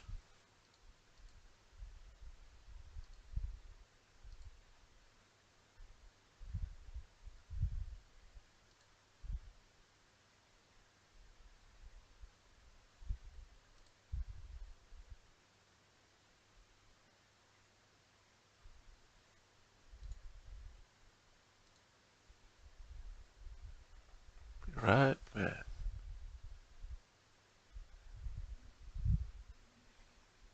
4 o'clock.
my god. CPU very high. 50%.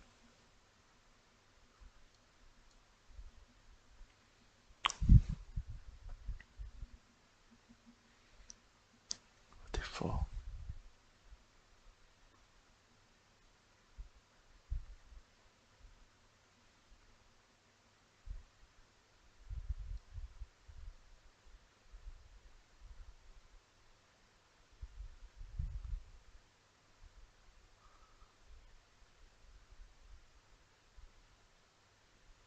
Power usage very high.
The chat is making the load very high.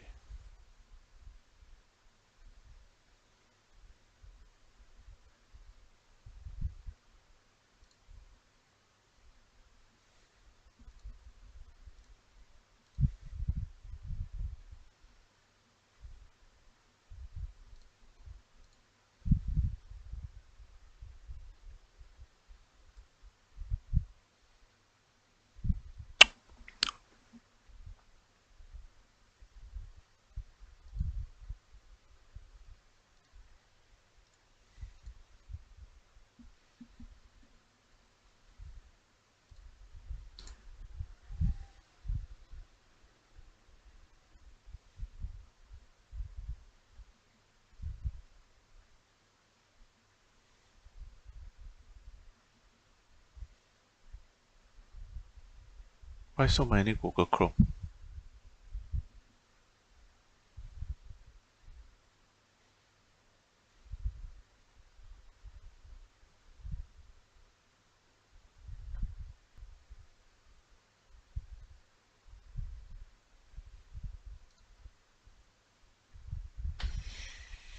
Oh, rest, rest, rest. Haven't come back yet.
4 o'clock already.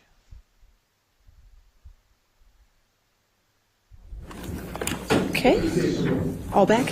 Thank you. Yep. All right, before we get to the jury, I just want to see, talking with Sammy, is Friday, May 27th? It's not, we usually don't meet on Fridays, but is that an okay day to have trial on that Friday? It's the Friday before Memorial Day. I want to check with the jury, but I want to check with you first. Yes. That'll actually be closing argument day for anybody that wants to know. Okay. So, right. So I just want to make sure that keeps it on track. But if it's good with the jury, I just want to make sure that that Friday is good with them. That works for me, Your Honor. Okay. Oh,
yeah, sure.5月27号 closing argument day， 还有很多东西看了。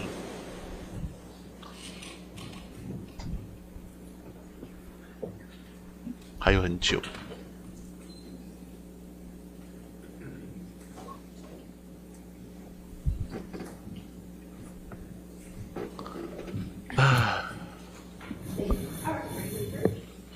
别的。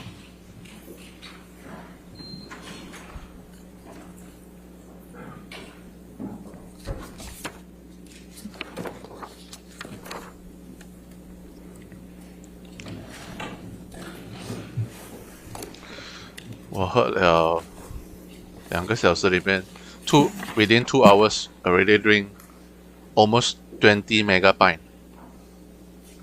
19 I think. I feel a bit dizzy now.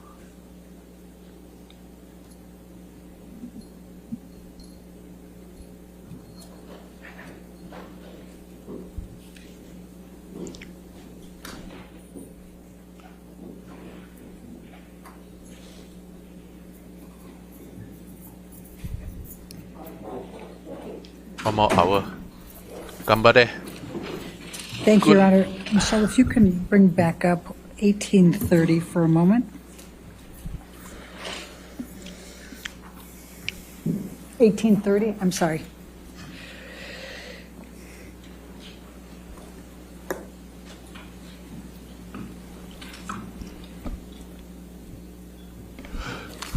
Amber, we were talking about this right before the break.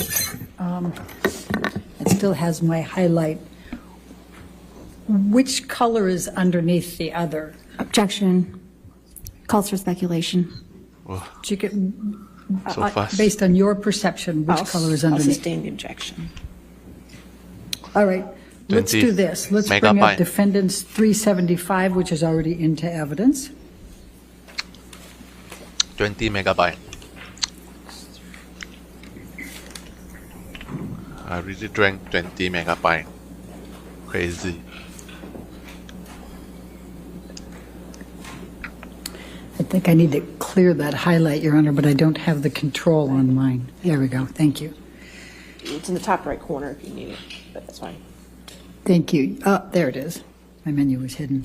Amber, I'm going to ask you to take a look at this. Is the picture that we saw earlier, and do you see the area that's written in red here? Yes. Okay. What, if anything, did you have to do with the writing of that red? Nothing. Do you, before this trial, did you know who Carly Simon was? I might have heard her music, but no, I didn't. Okay. Did you know what songs Carly Simon wrote or sang? No, you had to tell me. Thank you. All right. You And did. then, if you can just remember this picture, again, the red area there that I've circled, and then I'm going to ask Michelle to take this one down and put 1830 back up.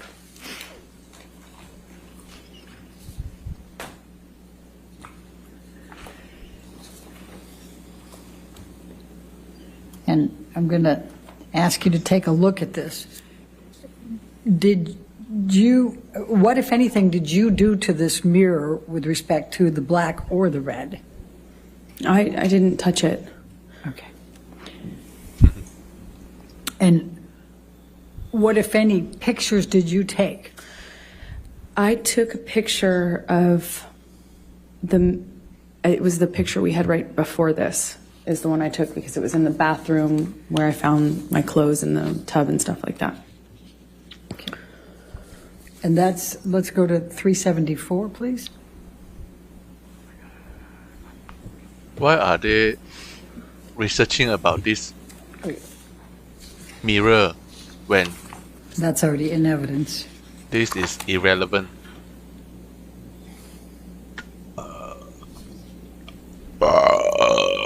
Is that the picture you're referring to? Yes, it is. Okay, and I'm sorry, I just want to make sure that I understand. What else was in this bathroom where this mirror was? The bathtub and another mirror, which also had writing on it. The bathtub had a few of my clothes in it and paint. And both of the two mirrors were painted. I believe I took a picture of both mirrors. Okay.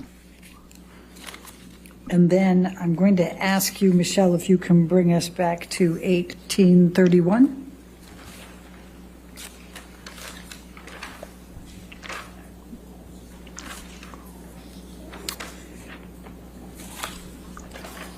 And did you take this picture? No. Okay. And do you see in the mirror there, can you see the bathtub in the back there? Yes, I can. All right. Was that the bathtub that you're referring to? Yes, it is. Okay. And that had your clothes in it? Objection leading. I'm sorry. What, if anything, did it have in the bathtub? A few of my clothes with paint on them. 21 megapint. You can see I think that's what I see in the corner of the mirror. Okay. And then let's go to 377 for a moment. That was in evidence already.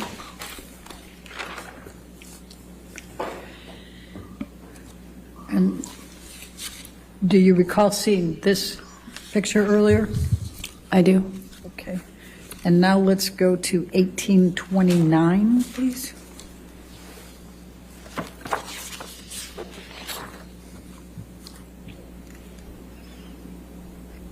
Does that appear to be the same lampshade but in color? It does appear that. Okay, It is. thank you. All right, now let's just go through. I'm going to ask you to take a look at 1834.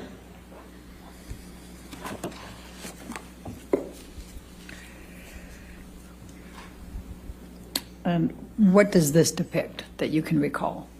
That is the TV that Johnny threw the cup of coffee at. Okay. And let's go to 1835.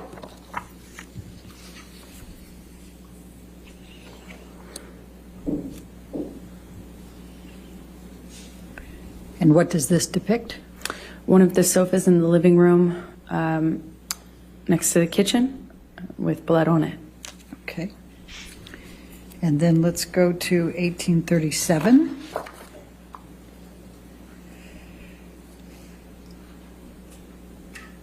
And what does this depict? It's one of the guest bedrooms with Johnny's iPad on the bed and blood and or paint on the duvet cover. All right, thank you. Now let's do 1838.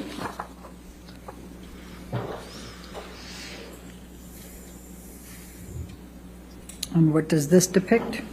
A lampshade or a lamp that has been robbed of the shade. Okay. Let's go to 1839.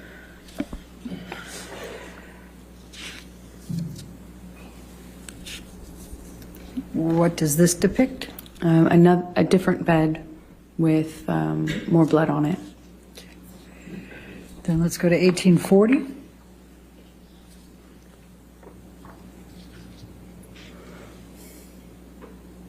And what does this depict? Blood on one of the guitars that Johnny was apparently trying to play. Okay. Then you didn't try to play the guitar. Objection, Your Honor. What Calls if for any- speculation. Let's go. I didn't even get the words Overruled out. At this point, next, your question. Go ahead. What, if any, effort did you make to play a guitar? I've Okay, never Mad. played the guitar. Okay. Let's go to 1841.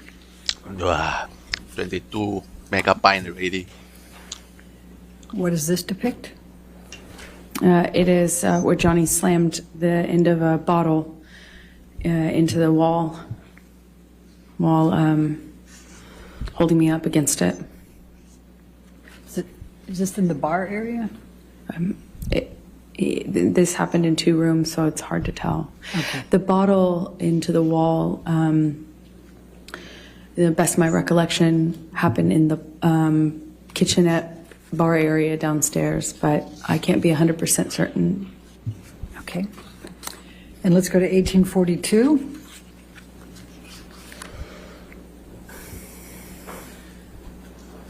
What does this depict? Another broken lamp. Okay. And then I've just got a few more left. 1805.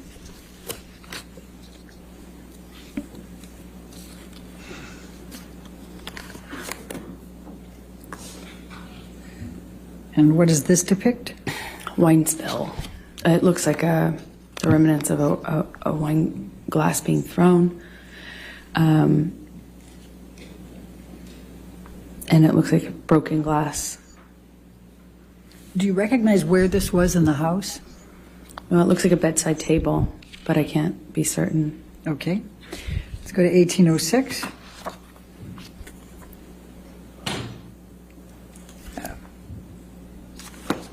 All right. Let's let's skip that one and let's go to 1808.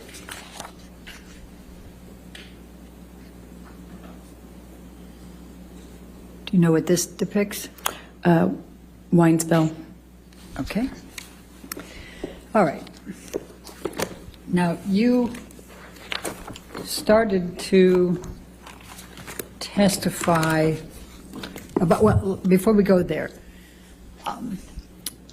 in these pictures, would you say they accurately depict the damage that you saw that third morning?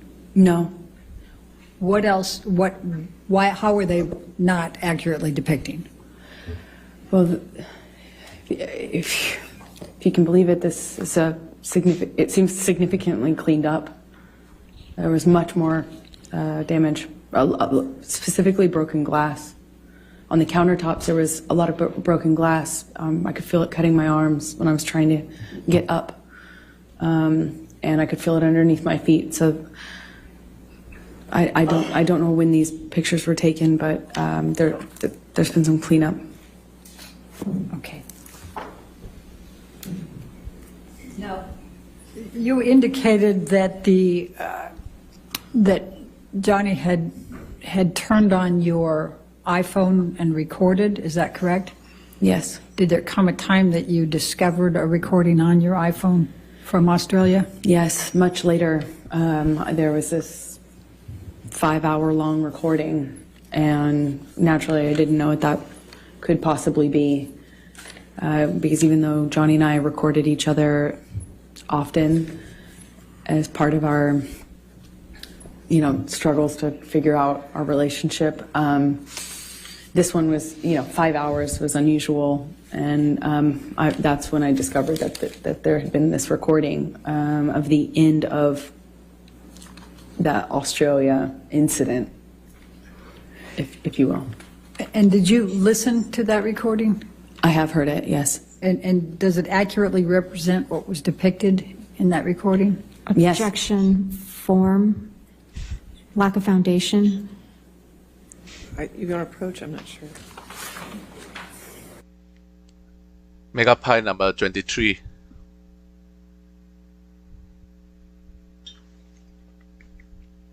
Wow, I cannot drink much already. Oh, almost a whole bottle. My stomach is very full. Oh.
Ms. Perhoff, just could you tell me the number of that, the exhibit number, so I can... 378. Thank you. Thank you, Your Honor. Thank you. Okay. Remember, you testified that you made arrangements to return home. Can you describe, let's take you to the point you left the Australia house to go to the airport and were accompanied by Ben King. Could you tell the jury what transpired during that period of time? So I left Australia shortly after that. My understanding was Johnny was in the hospital for his finger, and Ben King was going to accompany me. And on the way to the airport, Johnny calls me, and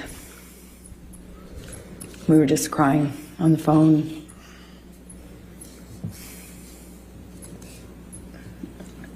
He was crying.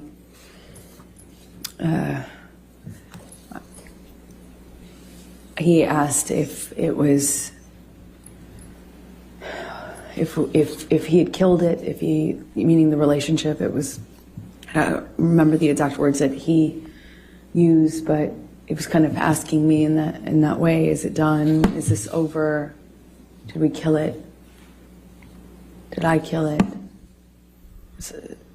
That sort of thing. I don't remember what I was saying to him, but we hung up as I went into the airport. I had a mix of feelings. Nothing really was making perfect sense to me, for sure. And I flew back with Ben. I don't really remember speaking to Ben on the flight. Okay.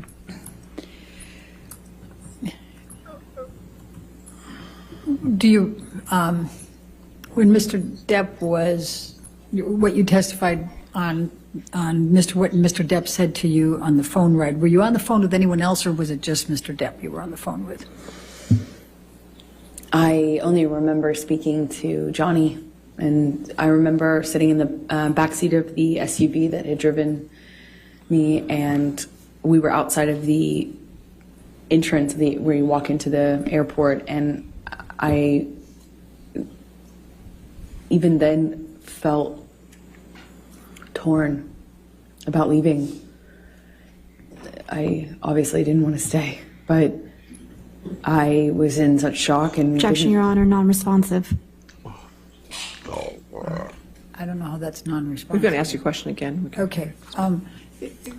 Please tell us how you felt at that point and what Mr. Depp was saying to you. I remember... Objection, Your Honor, asked and answered. She was in the middle of responding to it, Your Honor, and Your Honor said it was a different question, but I'll sustain that objection if you want to ask a question. Okay. How did you feel at that time? Elaine, you're a loser. I felt destroyed. Like my heart was broken. I didn't know what to do. I thought maybe if I left him in Australia, I thought maybe something would happen to him. I thought he might die or kill himself, because that certainly seems like the trajectory he was on. He told me he had put a cigarette out on his face before, the Friday before. Lie. And combined with all the, when I was in the bedroom and he was in the hospital, I found, and I was packing my bags and stuff, I found all these empty bags, Coke bags, you know, dime bags with white residue on them. I'm in them. They were in books, in the bedside table. There were so many that I was like, I wondered how I didn't see it before, even though I had, you know, just gotten there. So I was worried he would die, and I was worried that we couldn't come back from what happened. I was worried that there was just no way to turn this around. There was no going back, but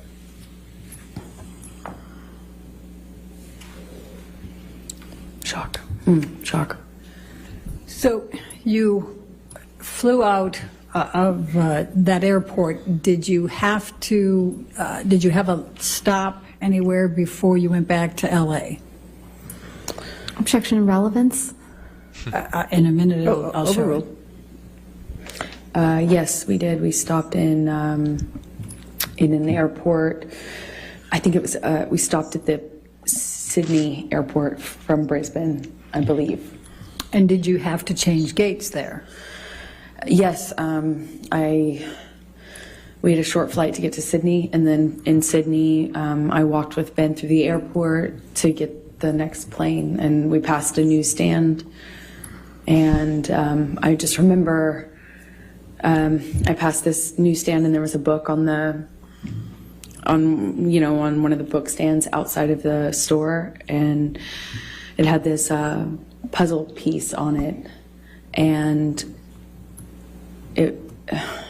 Johnny and I used to use that as a term of endearment, puzzle piece, you know. And I saw this puzzle piece on the cover of the book. It got my attention. It said 4 ways to click, a relationship guide. And so I bought it. And Who was the author? Dr. Amy Banks. Okay. Go ahead, please continue. So the book, at least from the subtitle, said it was a book on solving relationship problems. So I bought it and I read it on the way home. And why did you buy it and read it on the way home? Because I loved this man. I loved this man so much. Bullshit. And it was so toxic. And for some reason, I couldn't get him to... You like cool, ah? Fuck you lah. Not hurt me. I could. And it seemed like I was hurting him. But we loved each other so much. At least I loved him so much. And I didn't know what to do. I didn't know what to do with this relationship. It was awful and toxic, but it was so important to me, and I loved him so much. No. I would have read 1,000,000 books. So when you got back to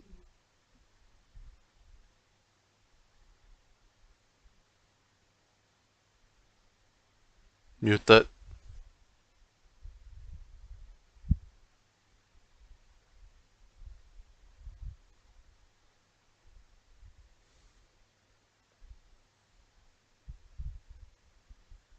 Muted. Idiot.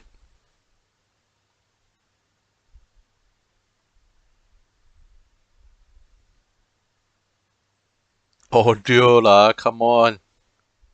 Stupid. Upon landing, and there was some conversations with the medical team, you know, doctors and stuff, and I just remember feeling concerned for his life because things had changed, and without saying what they said to me, Objection, Your Honor, hearsay. She said without saying. She's characterizing it. Well, I'll overrule for now. We'll see where we go. I became really, really worried that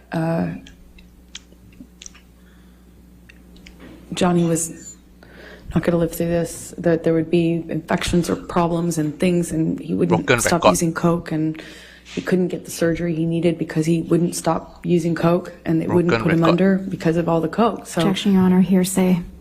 All right, I'll sustain as the last part. Okay. All right, next question. So when did you next communicate, when did you next see Mr. Depp after you got back from Australia?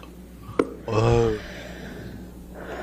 I saw him a few days, I don't know how long it was, but it was at the doctor. I think my best recollection is that it was in the doctor's office or around that he needed a procedure. Did there come a time that you reconciled after Australia? Yes, because it almost felt like it went away so quickly because there was this surgery that he needed, and there was maybe he had more than one surgery, but it was, forgot the script already. Like it became very, very about getting Johnny through the next step. You know, getting Johnny home, getting Johnny off the coke long enough to get the procedure done, and then after that procedure, getting another procedure done. And it was just these small steps, and before you know it, we were kind of back in it. With the prospect, of course, of him being done with all the drugs and drinking, because that's what necessarily had to happen for him to have this surgery.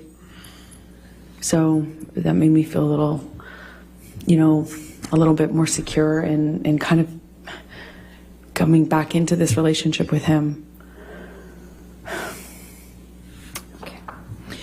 So I'm going to take you to March 23, 2015, which is a few weeks after, 2.5 weeks roughly after Australia. Where was Johnny staying at this point?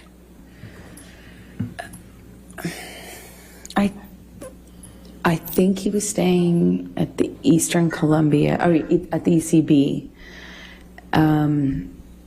Yeah, he was staying at the ECB at the time because we were kind of in the bedroom together the night of the 22nd, which is when he passed out, how I found his iPad. I'm sorry, when you... I found his iPad open. He was texting someone with it open. He passed out, and I saw what he was texting. Please tell the jury about that. He was texting this woman that he had had a relationship with on and off, kind of at the beginning of our relationship. So I recognized the name, but the date was right after the wedding. I saw it. He had gone to her house after we got married. Like upon touching down in Los Angeles, I think it was the next day, he went to this woman's house that he has this sexual relationship with. And What did you do as a result of seeing that on the iPad? I freaked out. I immediately confronted him about it. I was, I didn't care in that moment if he did kill me, which was likely in confronting him at that stage of our lives. I didn't even care anymore. At this moment, he had already ripped my heart out. It's like I've just been through what after having been through what I went through in Australia, just weeks prior, I see this. It was like,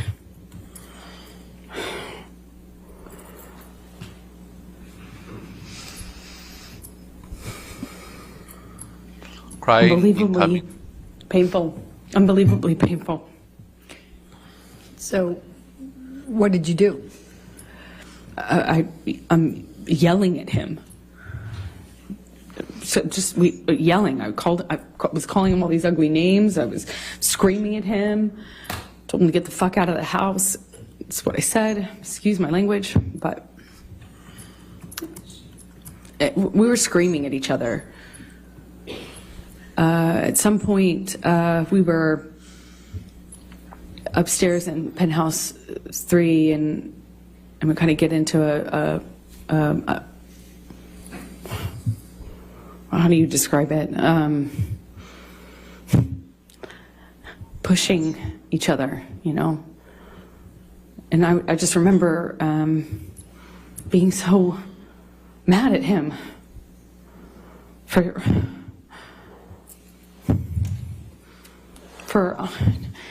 cheating on me and doing so in this way, like right after the wedding. And then right after my wedding, go to see him, and then Australia happens, and it just felt like everything came crashing down, and I was so hurt.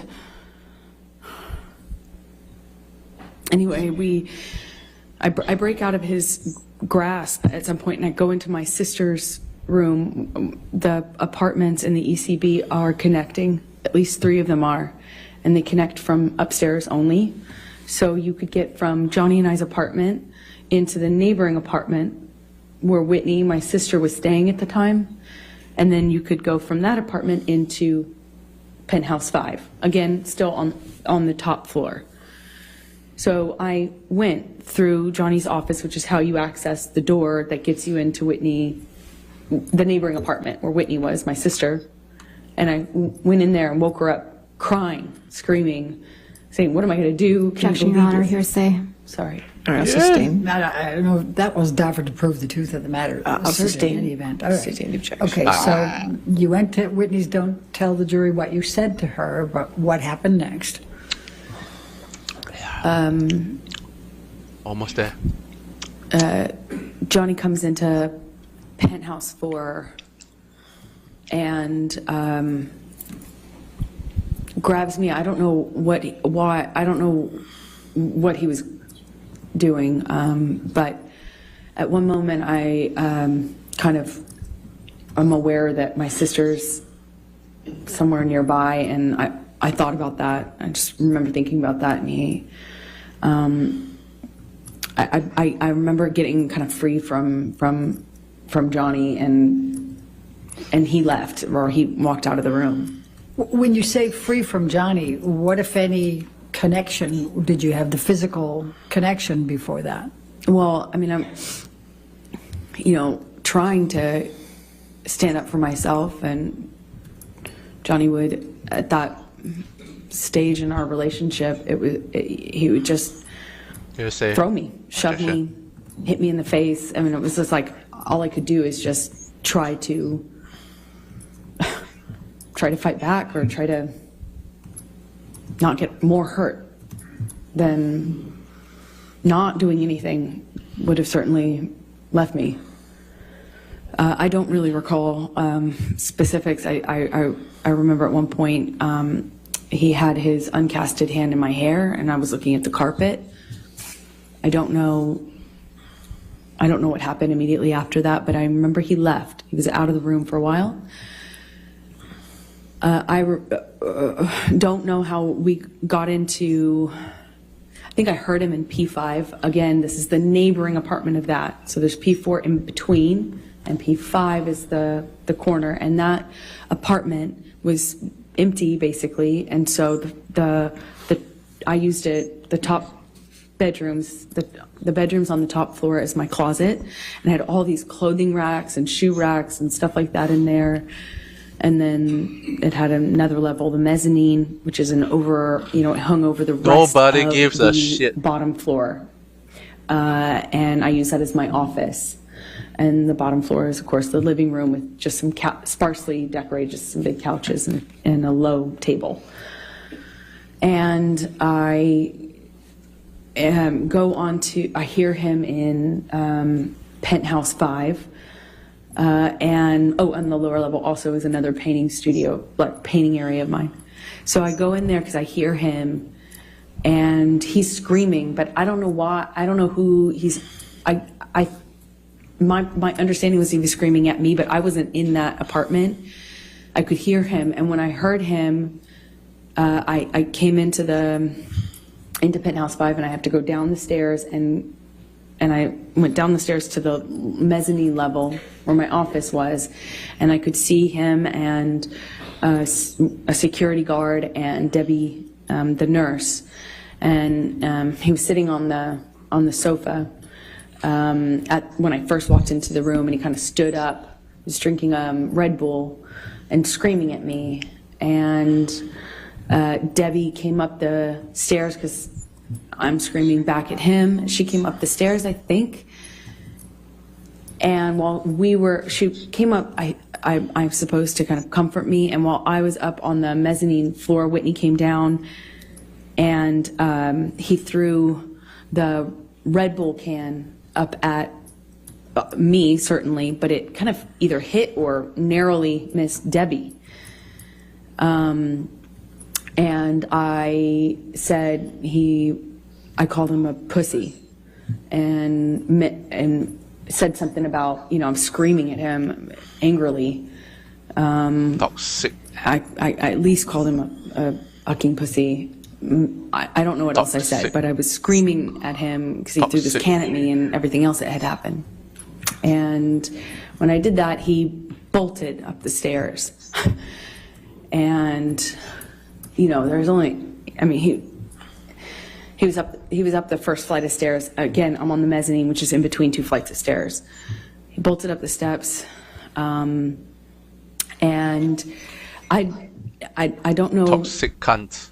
I don't know how he managed to get his hand in my hair so fast, but he had his hand on the back of my head, my hair, and kind of was yanking me down and hit me in the face with this cast he had. I just remember this brief struggle we had before we kind of break away. Whitney, my sister, all of a sudden put herself in between Johnny and I. She just threw herself like in the line of fire or whatever. She just all of a sudden was there and was trying to get Johnny to stop. Her back was to the staircase, and Johnny swings at her, and I just see my little sister with her back her back to the staircase, and Johnny swings at her, and I don't even wait for any other, I don't hesitate, I don't wait, I just in my head instantly think of Kate Moss and the stairs, and I swung at him.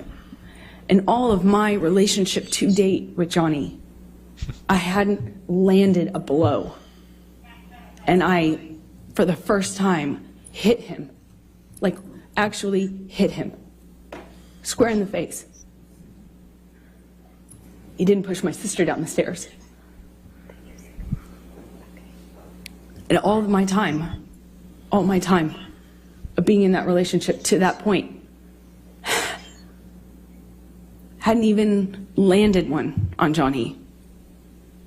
Sure, I had tried to fight back, threw my arms, flailed my arms, hit whenever I could to try to block blows myself, but never landed anything.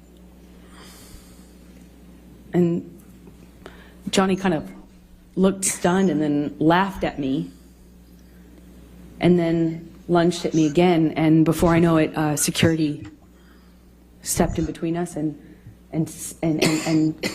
pulled Johnny away. And Objection. I went upstairs with my Yes, sister, and we locked the door, and I could just hear all this commotion happening in Penthouse 5. I could hear him raging, destroying my things. I could hear it.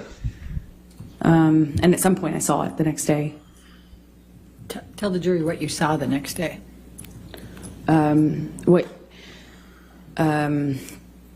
these all my clothing racks were toppled over, shoe racks toppled over, thrown down the stairs. Desk, everything on my desk wiped off. Just it looked like everything that he could touch, he tried to turn over, destroy, smash. No evidence. But my clothing racks, these huge, heavy clothing racks full of clothes, there was at least one of them he threw down the stairs.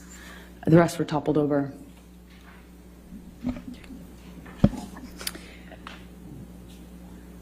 Amber, I'm going to fast forward to December 15, 2015. Were you and Mr. Depp together at that time? Yes, we were. Did you have a fight that night? December 15th, yes, we did, but I don't recall. I don't recall what started the argument. We had had periods leading up to that were really beautiful and really good. How did you know? Periods that weren't. You guys fought. Well, let's talk about the December 15, 2015. How did you remember? What do you a fight recall of back your fight that night with Mr. Depp? 2015. 7 years. I remember him chasing me in the kitchen. I remember throwing something in his direction to slow down his momentum. I remember him screaming. I remember him getting on top of me at some point, toppling me. Mostly at that moment downstairs, he was hitting me in my face. Again, this is another example of when I wish so much I could tell you an exact sequence, but I can't. It's flashes. So I'll tell you what I do remember. I remember at some point trying to flee upstairs, and we had he got a hold of me and I got free, and I managed to get all the way up the stairs almost. I was on the last flight, and we'd had some interaction where I think I said something to him on the stairs.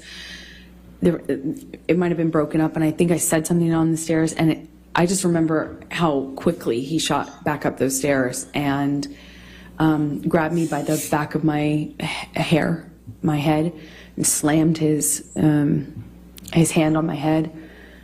And I went down on the stairs, and he overtook me.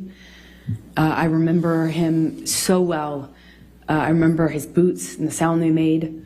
I remember him grabbing my hair, my head, and kind of dragging me up the stairs the rest of the way. He dragged me into the room that those stairs open into. It's like a salon foyer area. And we had this argument that kind of, Objection. was a shoving match that I was losing. By the second or third shove, he sent me toppling over this chaise lounge, like a little low-lying sofa seat, and I hit my head on the brick wall. There was an exposed brick wall.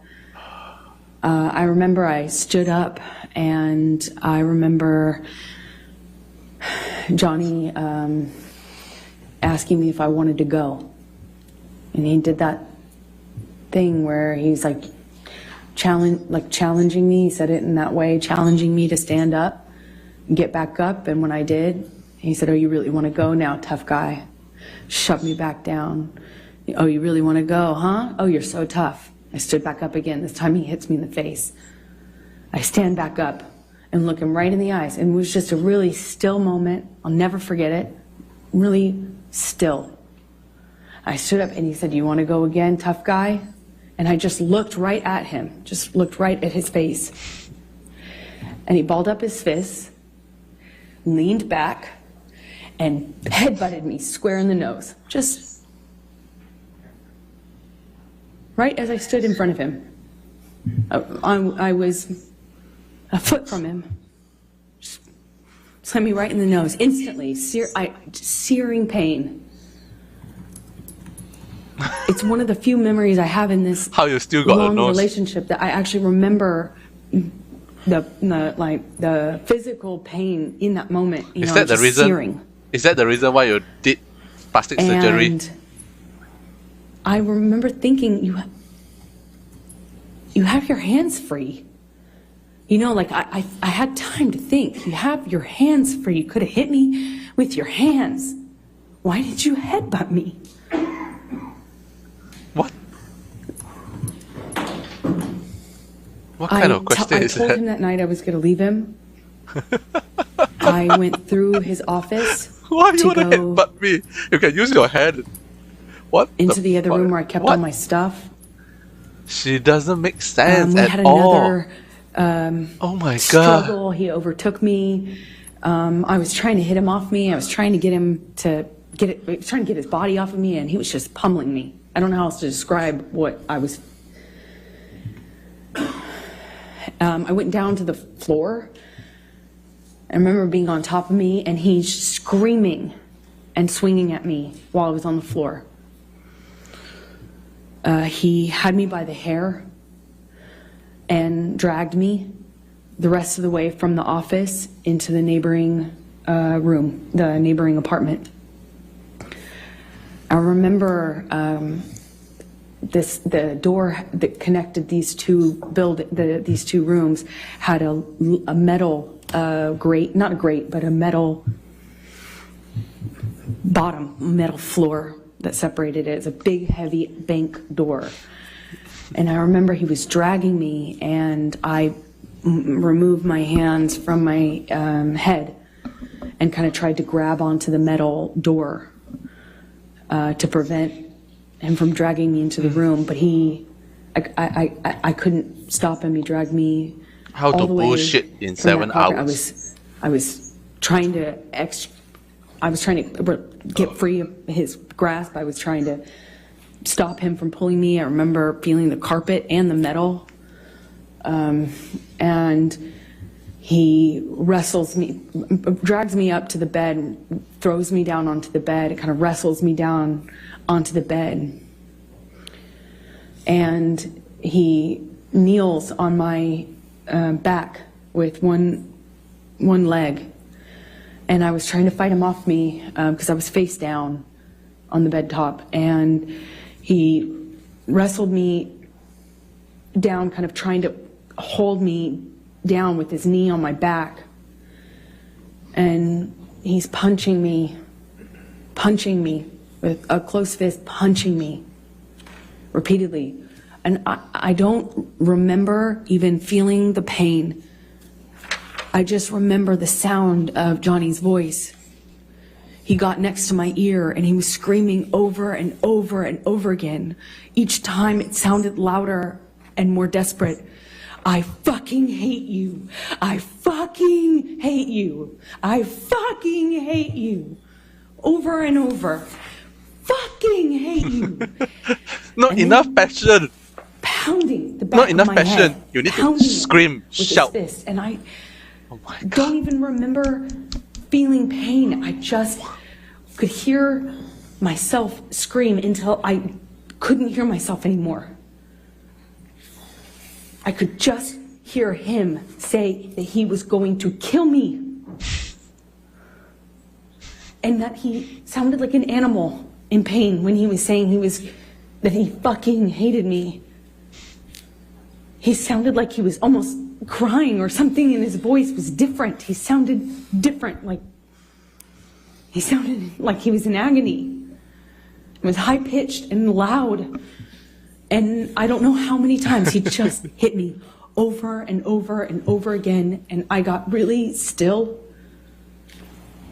and it felt in my body like quiet. And I thought, this is how I die. He's gonna kill me now, and I'm not. He's gonna kill me, and he won't even have realized it. I couldn't breathe. Ayo. No more emotion I already. remember No, trying no, to scream, no and I tears. couldn't scream. No tears. Wait, no tears. I was suffocating in this pillow top with him holding me down, punching me over and over, and I don't have any memory after that until I woke up. When you woke up, was there anyone there?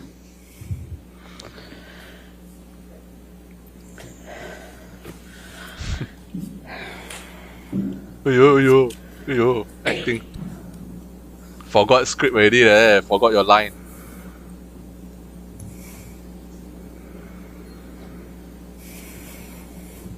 You forgot your line. I remember hearing my best friend's voice. I felt like it came, felt like it was like on a speakerphone, like it came from everywhere. I just heard her voice in a weird way. It felt like it was coming from two directions. And I realized that I was sitting on the edge of the bed, on the carpet of the floor against the broken frame of the bed. And there was a low-lying bed with a really thick wooden frame. And it was broken from his boot trying to get a purchase on it while he was... Objection, Your Honor, calls for speculation. I could feel it. After so long. Overruled. Thank you. Please continue. Cheers. I was there for it. Cheers to Mega Pint. And while he was on top of me, I could feel that. I could feel him trying to get balance. I could feel him slipping. I could hear it. 28. I don't know how I got off the bed. I don't know what happened to me from the time I stopped hearing myself scream. I don't know what happened to me. It's a really weird feeling because next thing I remember is leaning against the broken part of the bed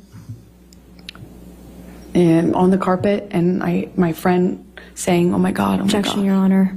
Hearsay. Sustained. Okay, Yes, they. go ahead. And Bye. without And then saying what Rocky said. I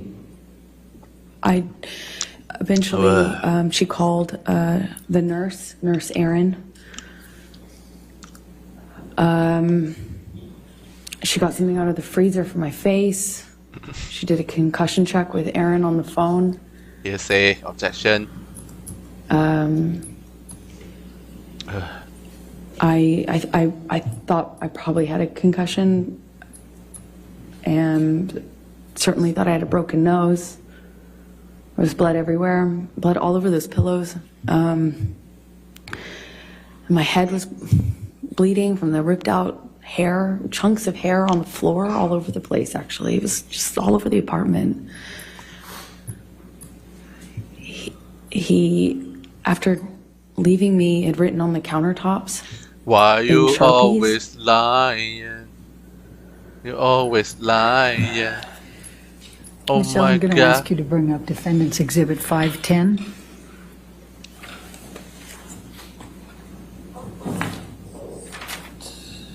Seven hours of lying.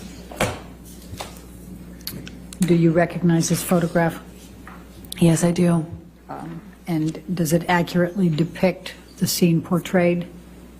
Yes, that's the next day, I think. Your Honor, I'm going to move the admission of Defendant's Exhibit 510. No objection. All right, 510 in evidence. You can publish it, please. Thank you. And could you describe to the jury what that is? It was chunks of my hair that Johnny ripped out while dragging me and punching me. Thank you. Michelle, Wow. could you bring up 513, please? Defendants 513.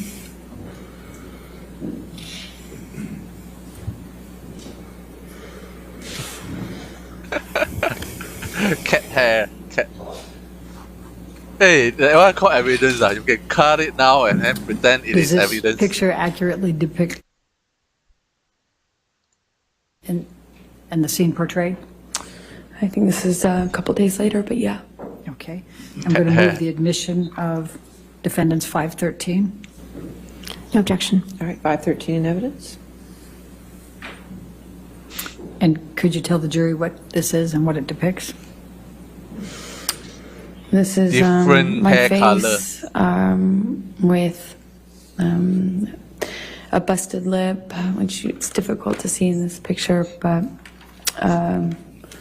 my two black eyes, one is worse than the other. Like I said, maybe a day or two later.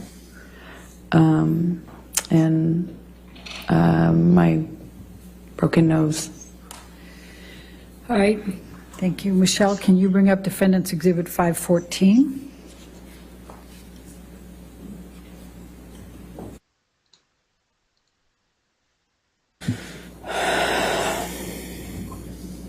Does this accurately portray the scene depicted?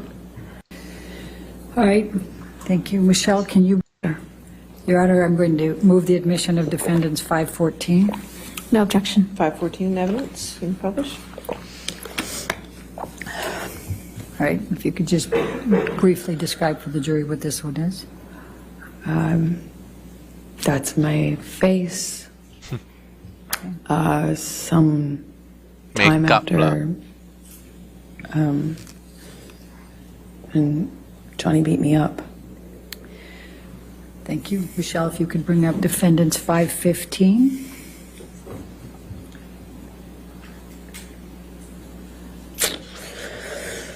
Wow, acting Does this accurately portray the scene depicted? acting again. Yes. Going to move the admission of Exhibit 516. No objection. 515 or 516? 516. I'm sorry if I misspoke. You said 515 Oh. before. It's 515. 515. No objection to 515? Okay. No, Your Honor. 515 in evidence, you can publish. And what does this depict, Amber? Could you tell the jury? This is my face. Sometime after. All right. Let's look at Defendants 516, please.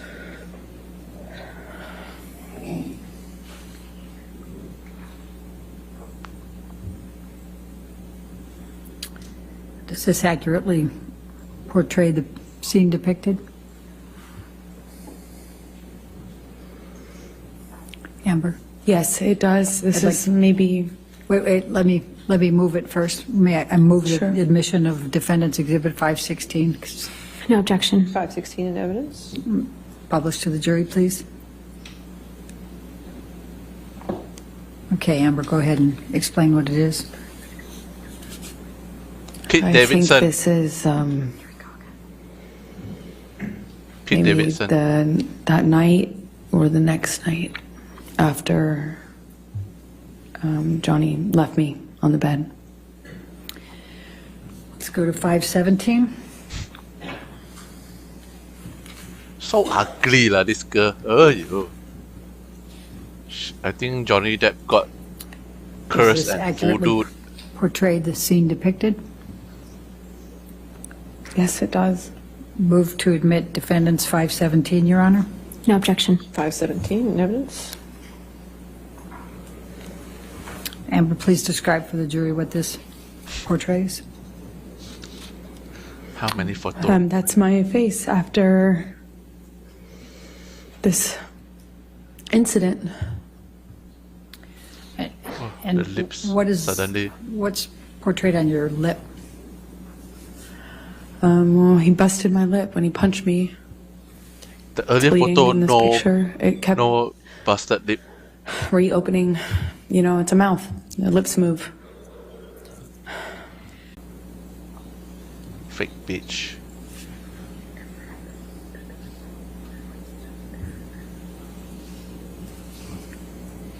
Does this accurately portray the scene depicted? Yes. Move the admission of 519. No objection, Your Honor. 519 in evidence. And tell the jury what this shows. This is my lip a few days later.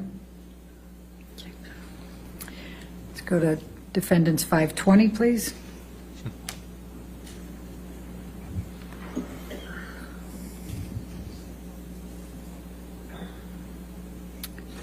Does this accurately depict the scene portrayed? Yes. Crying. Move the admission of Crying defendants incoming. 520. Is it 521? 520. No objection. 520 in evidence. Published. Can you please tell the jury What the what's fuck? depicted here? That's my scalp with a chunk of it missing from when Johnny was dragging me by my hair. Different hair color. Let's go to defendants 521, please. The hair looks like getting cut lah.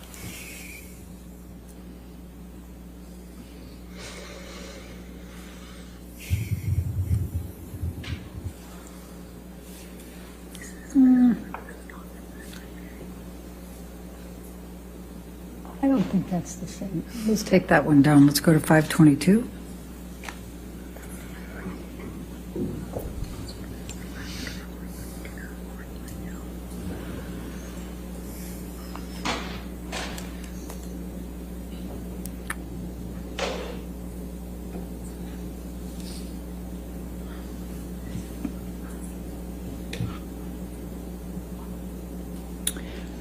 Does this accurately portray the scene depicted? Well, it's a few days later. Okay. Move the admission of 522, please. No objection. 522 in evidence. And what shows there? My face is healing. Okay. Let's go to 523.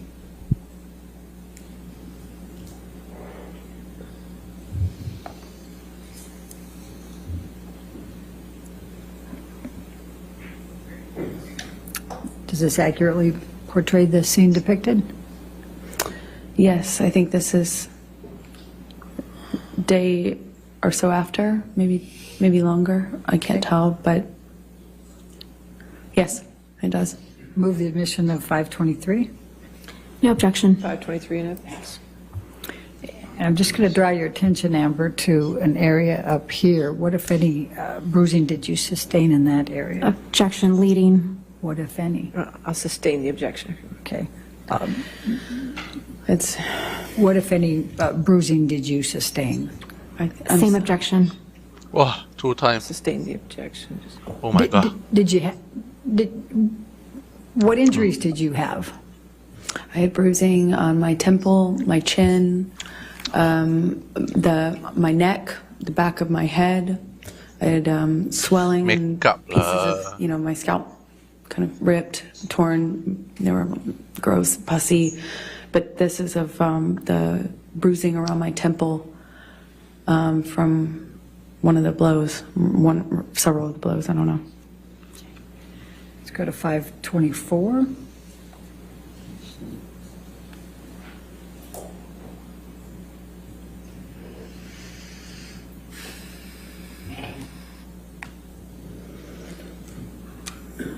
Does this accurately portray the scene shown? Yes. Okay. Move the admission of 524. No objection. 524 in evidence. And what does this show? It's, I had a pretty, can I touch the screen? Yes. Yes. Yes, ma'am, you can. Yes. And I had a pretty gross bruise right there in my head, on my temple. It's difficult to see it in this light, but I remember it was pretty ugly. Now let's go to defendants 509.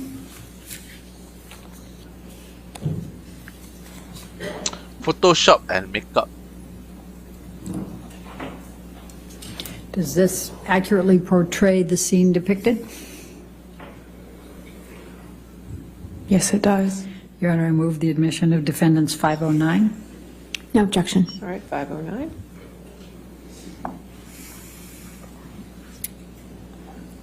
Will you please tell the jury what this is? That's the bed that Johnny broke while on top of me. Where's the poop? Poop not found. All right, Where's the let's go poop? to defendants 511, please. Where's the poop? Where is the poop? Where is the poop? Does this accurately portray the scene depicted? Yes. Move the admission of defendants 511. No objection. All right, 511 in evidence. What do you see in this picture, Amber? Just more destruction from a part of the fight that happened in the bedroom. Not the bedroom that I was just talking about. It was the main bedroom. There had been a part of the fight that happened in there too. Let's go to defendants 512, please. Poop not found.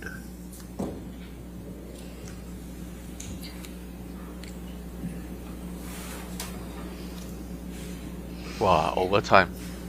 510 already. Does this accurately portray the scene depicted?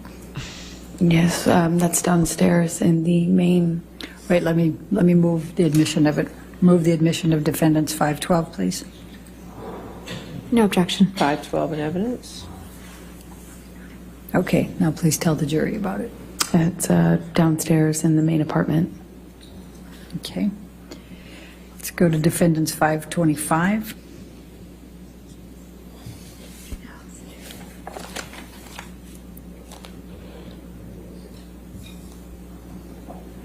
Where is the And poop? does this accurately depict the scene portrayed? Yes. Move the admission of 525, please. No objection. All right, 525 in evidence. And please tell the jury what this is. This is Johnny's graffitiing on our kitchen counter that he left up on his way out, I suppose. All right. And I Might think be a defendants 526 is already into evidence. Could you just bring that Yes, up? 526 is in evidence. Right. All right. Now, Amber, as of December 15, 2015, what were your plans for Christmas that year? Well, up to this point, the plan was to have our families join us. We would go with the kids and my best friend at the time, Rocky, and her family, meaning her mom and her fiance, and my parents and my sister, and we were all going to go to this island I've told you about that Johnny has in the Bahamas and spend it together. And that was the Skull plan Island. leading up to this. And what, if anything, changed as a result of this night of December Objection. 15, Hearsay. 2015? After they saw my face, no one wanted to go to the island anymore with Johnny. They wanted me to leave him. Did you have to appear, were you scheduled to appear on the James Corden show on December 16? That's right. I was promoting The Danish Girl, the film I had done earlier in the year in London before going to see Johnny in Australia. So I was promoting that film that had been completed, and they asked me to make an appearance on a night show called The James Corden Show. after this happened, and I did the first concussion check with Aaron on the phone, I got worried that I wouldn't be able to hide the bruising and swelling. Boring. But I iced it all night, and the next day checked in the mirror to see if I could get away with it, meaning hiding it, so I could make an appearance. And I gambled and thought maybe I could pull it off.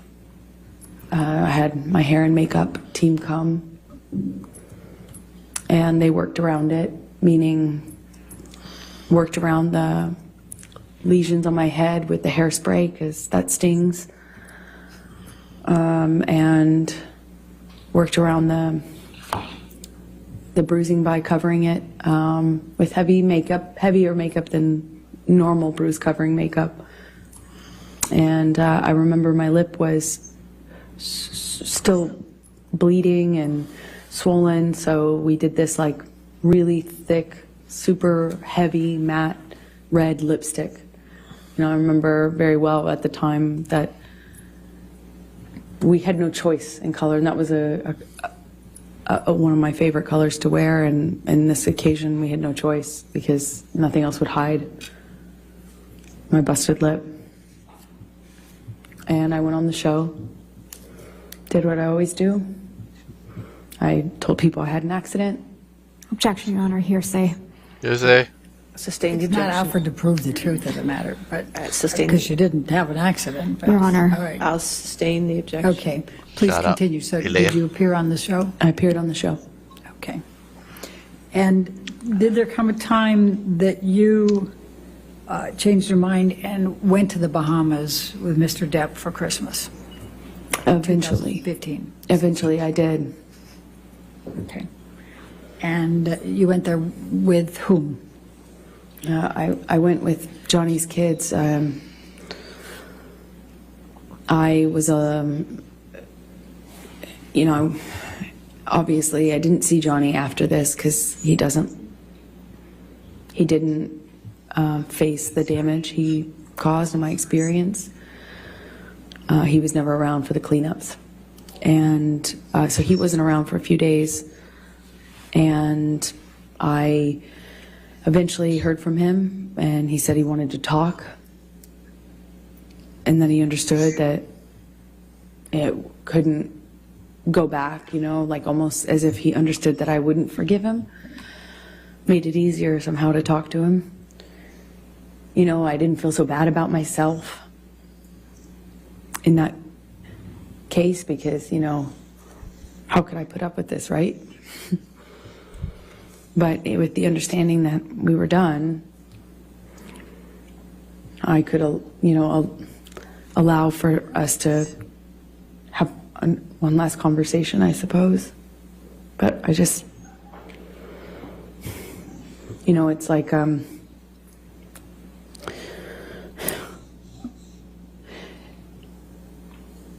I was heartbroken by the idea that I would spend my first Christmas as a married couple with his kids and everything on the island.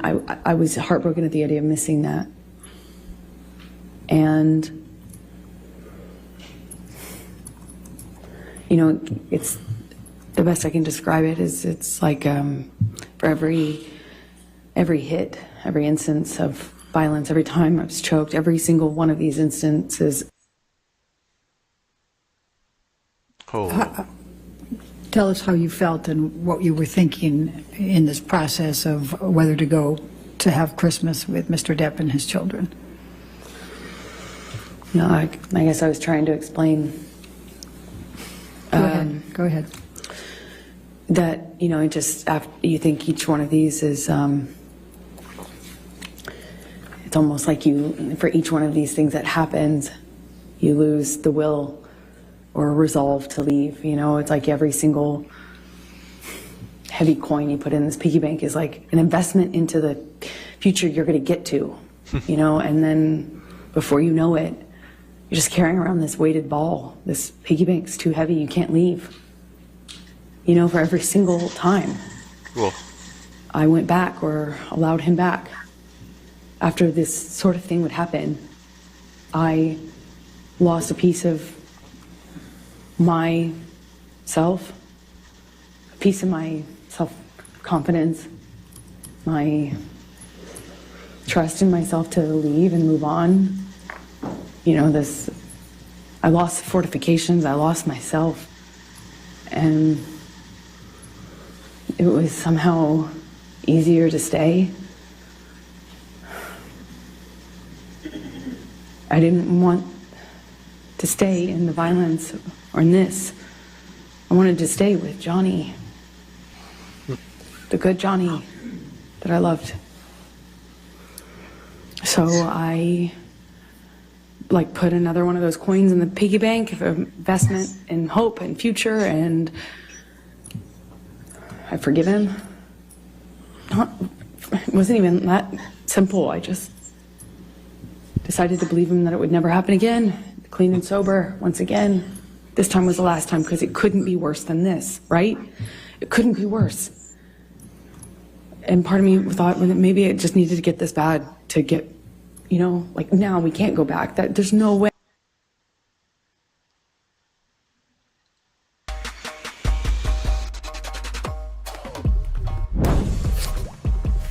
And clean and sober once again.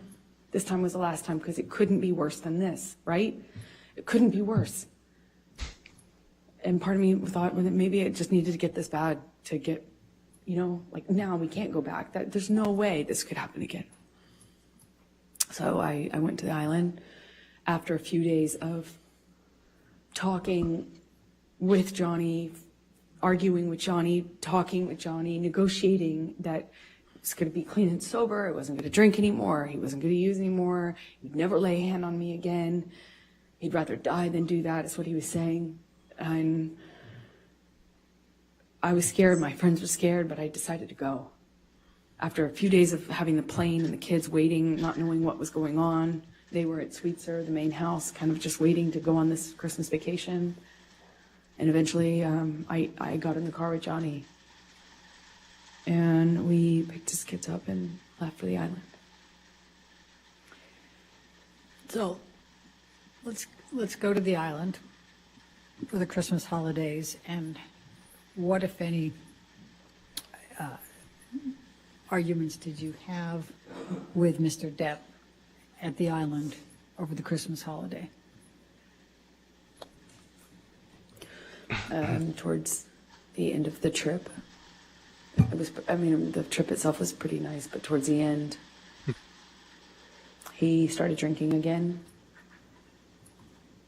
Started with wine. And we were on the couch in the main house, a cabin. It's like a one-room bin. What I perceived as nodding off, I don't still know what it was, but he was kind of passing out or nodding off or something like that. And I'm sensitive at this point to the clues that I can pick up on to know what pattern of behavior I'm dealing with, because they made a huge difference in my life. So if I knew what he was on and what he was doing, I could react accordingly. So I'm picking up clues. I'm sitting next to him and he's nodding off, and every single time he kind of nods off, he dumps his glass of wine on my lap. And I say every single time because it happened 3 times. First time, whatever. Second time, I'm like, Johnny, are you all right? And I probably say it a little weighted. And in my head, I'm just wondering what he's on. Does this mean he's on the Roxy's again? Is it nodding off? What's going on? What am I going to deal with? He just had promised that it was clean and sober. We had this horrible thing happen in December. I thought we were moving forward. And the third time this happens, I jump up. I already changed my pants twice. And I jumped up and I shout at Johnny, what are you doing? Or, Johnny, you spill on me again, something to that effect. And I get up, get up off the couch, and Johnny's son says, Objection, Your Honor. Your Hearsay. Honor, not offered to prove the truth of the matter. It explains what's coming. Let's go. Approach, I just don't know. Let's go. 5:30 already enough lah, you.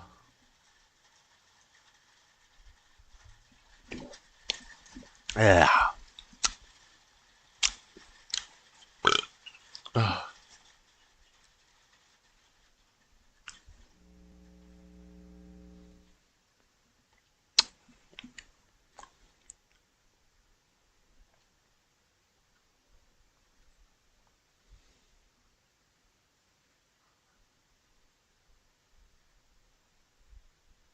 Stupid bitch.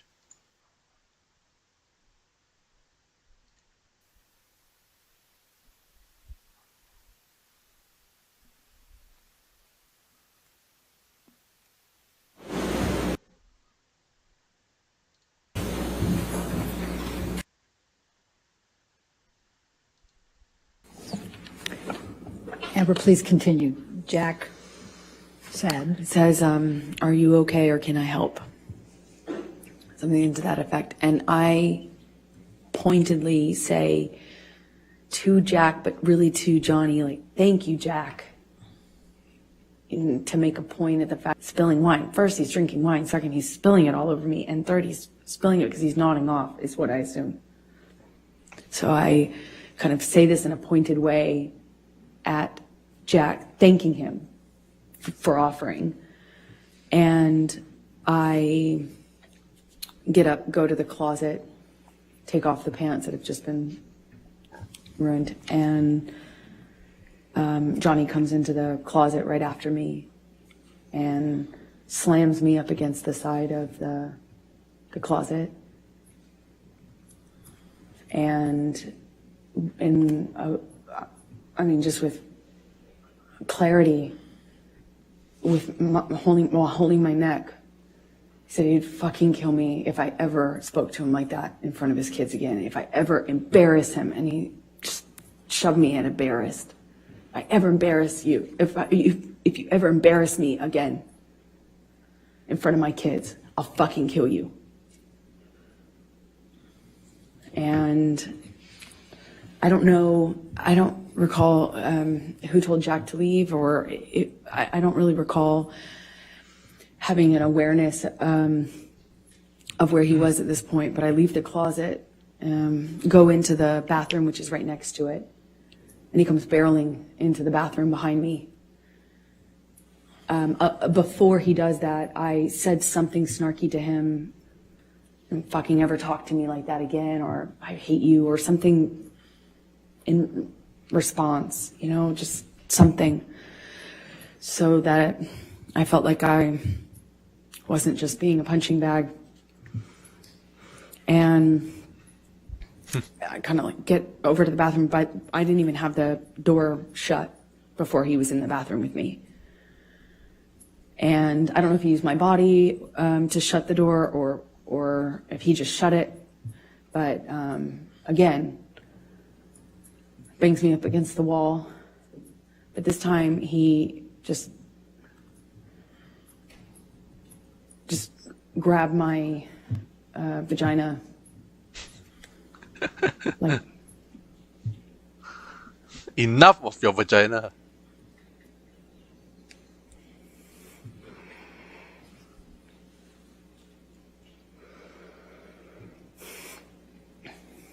I was wearing this peach, kind of like netted kind of style swimming suit underneath. That's what I had on from the waist down, and he just grabbed me. Best I can explain it with his shoved his fingers inside me, but through my bathing suit. He didn't move my bathing suit out of the way, and just kind of held me there. And asked me if I was so fucking tough. If I thought I was so fucking tough. Said, "Oh, you tough like a man now? You some man now?" Just kind of taunting me while jerking me around. And he kind of seemed to do this thing where he was smiling not, it's like teasing me. You know, like, oh yeah, you think you're so fucking tough. Now what? Now what?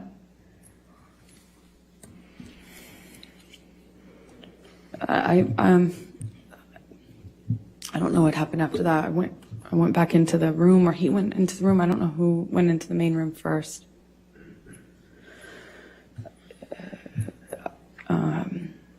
I just remember his hand landing on the back of my shoulder neck area. I remember trying to get him off of me. I don't know. I don't know what the next thing that happened was, but I do remember I knew I needed to get away from him. At some point I ran. I ran out of the back door, ran out onto the patio. At some point before I ran, he swung at me, but I don't even remember how much of an impact it made, but I remember running. I threw something in his direction when I was getting away from him. I ran down the deck, ran out into the kind of like parking lot area, this gravel parking lot area outside of the house. And that's my estimation of when Johnny reached me. 5:30 Grabbed me by already, the hair, swung me around. Enough of your bloody fake story. I remember he hit my face at least once, but I'm not quite sure in what sequence. Was it before I broke away or after? I don't remember. I just remember the lights of the ATV coming up. The island, two of the people who worked on the island for Johnny, CJ and Tara, they pulled up in the ATV. I remember the headlights. I remember separating from him, or them kind of running up and saying something and separating us. And I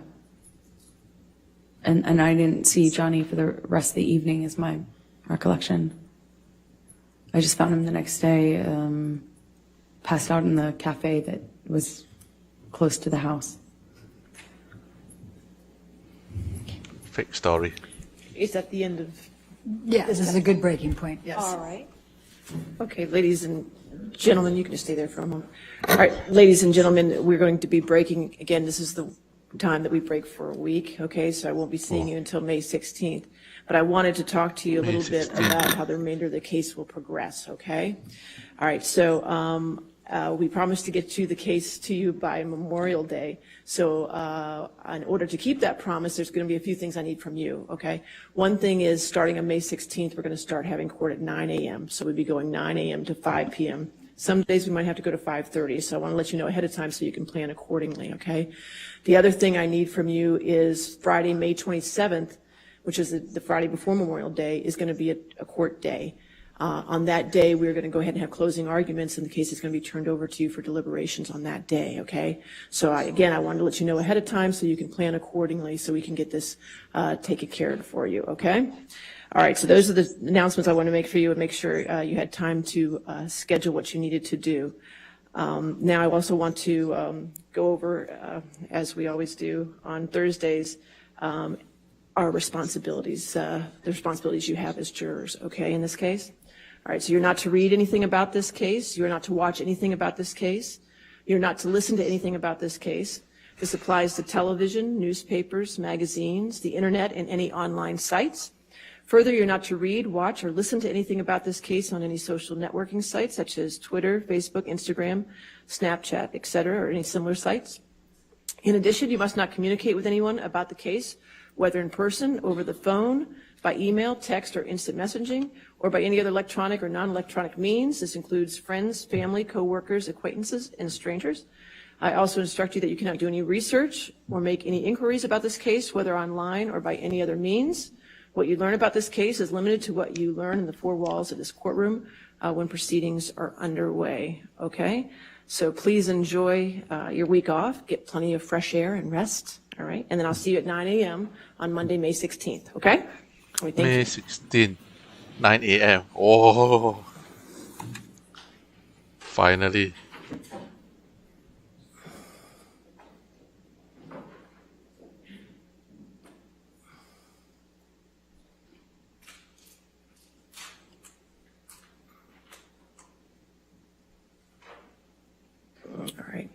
And again, ma'am, since you're still in the middle of your testimony, you can't discuss your testimony with anybody to include your attorneys, okay? You can step down, though, and have a seat with your attorneys. I have a few housekeeping matters I want to take care of before we finish.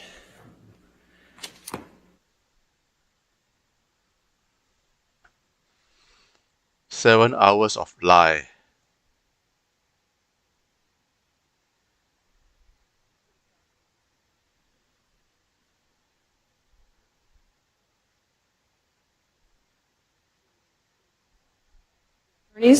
I won't see you tomorrow for Friday depositions because we finished all the depositions. I want to thank all of you for last Friday and staying here until I think it was 9 o'clock at night. But we got them all done, and I really appreciate all your work on that. It does mean a lot. And now you're rewarded because you don't have to see me tomorrow. So, so no more depositions.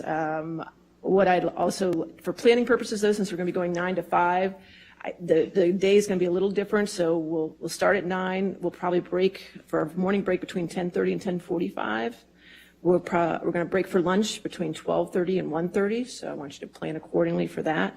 Our afternoon break will probably be between 3:15 to 3:30, maybe even a little later to 3:45. We'll see.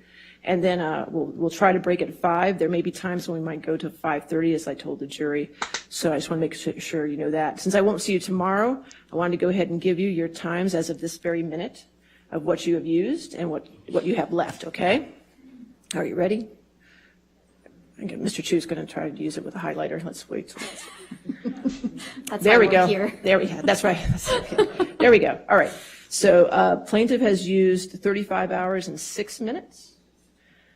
Defendants have used 36 hours and 31 minutes, which means the plaintiff has 26 hours and 9 minutes left, and the defendant has 24 hours and 44 minutes left, okay? And just a reminder, as we said from the very beginning, once time is up, once your time is up, your time is up. If it's in the middle of a witness, I'm going to stop you, okay? So make sure, I mean, the 9 to 5 schedule, when we start back on May 16th, will give us a little buffer, but not much. So I will be keeping everyone on task for those last 2 weeks, so keep that in mind as well. Enjoy the next week. I don't anticipate I will hear from you for this next week. If there's an emergency, I understand that, but just remember what my definition of an emergency is. Okay, we all remember that? All right, great. So other than that, does anybody have anything else for me? Yes, sir. Just a math question. I'm thinking we have 25, 24. Sammy says 24. If you add 36 hours and 31 minutes and 24 hours and 44 minutes, you get what? What is our allotment? 61. Well, you can get with Sammy when we're done, okay? Is it right or wrong? What's that? 61 hours and 15 minutes. Does that add up then? That is right. Mr. Ronenberg says I'm right. Okay, so that's the right time. Sammy did it 3 times over, so I thought that was right. You made him very nervous. Okay, so that's good. Everything else? Anything else? Yes, Your ma'am. Honor, we do have our updated exhibit Okay. page that you requested. Oh, perfect. From All right. plaintiff. May All I right. approach? That's fine. I think that's something Jamie needed. Okay. All right, we'll get that. All right, anything else? No, Your Honor. We're good? All right, we'll see you Monday, May 16th, 9 a.m., right? All right, thank you. All right.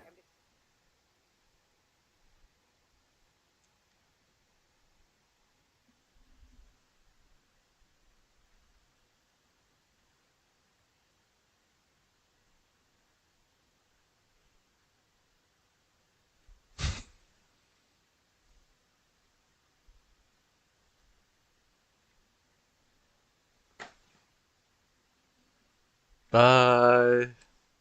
See you 10 days later.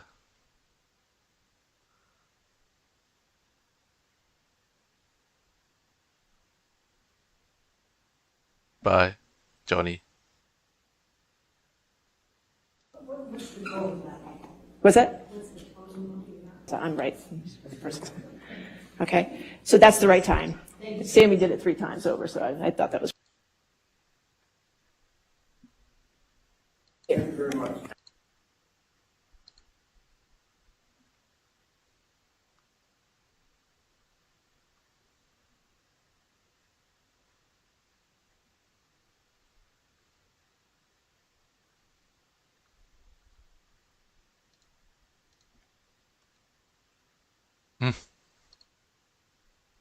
We did. Oh, perfect.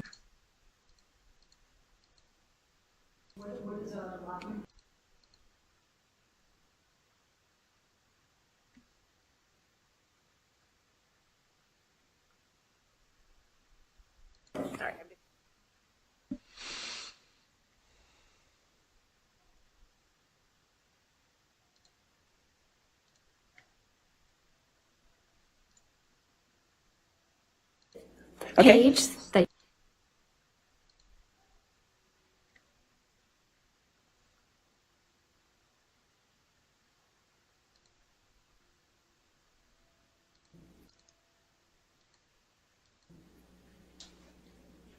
Well, you can get with Sammy when we're done, okay?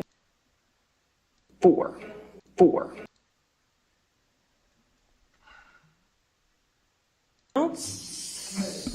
We're good? All right, we'll see you Monday, May 16th, 9 a.m., all right? All right, thank you.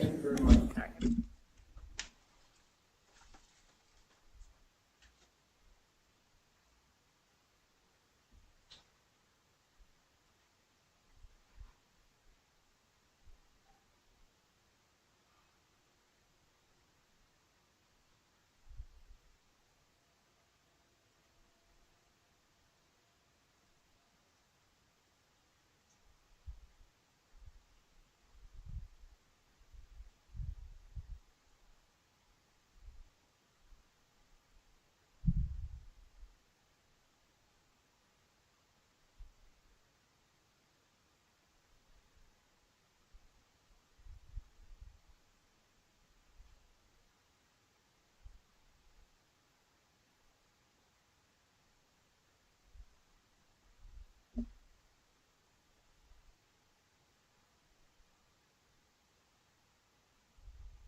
So that's the right time. Sammy did it 3 times over, so I thought that was right. You made him very nervous. Okay, so that's good. Everything else? Anything else? Yes, Your ma'am. Honor, we do have our updated exhibit page that you requested. Oh, perfect. From All right. plaintiff. May All I right. approach? That's fine. I think that's something Jamie needed. Okay. All right. So that's the right time. So that's the right time. No, Your Honor.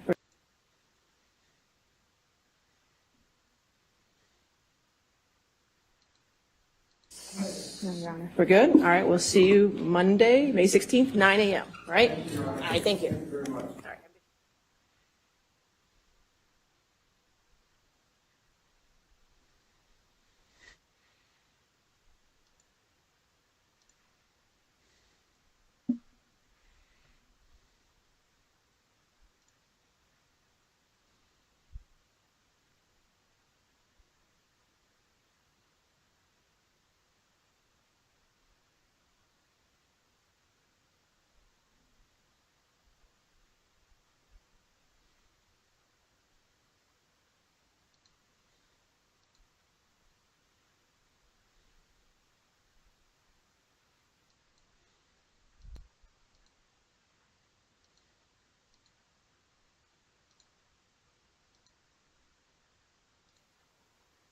So that's the right time.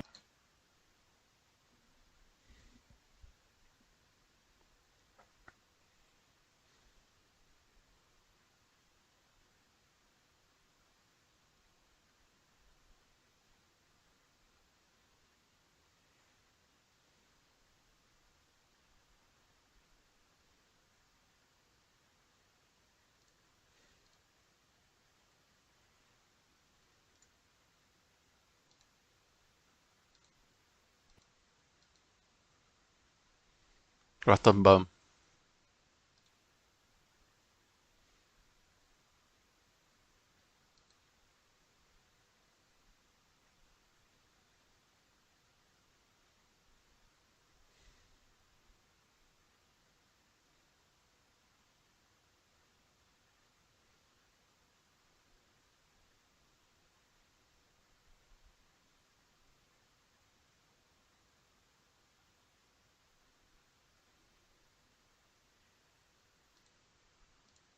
Rotten bum. Rotten bottom.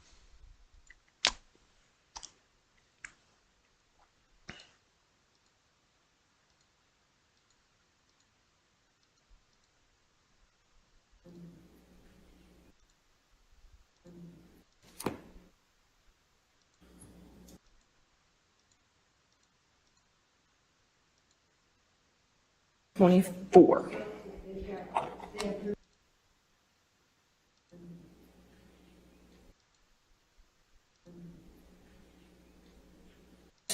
Next week, I don't anticipate I will hear from you for this next week.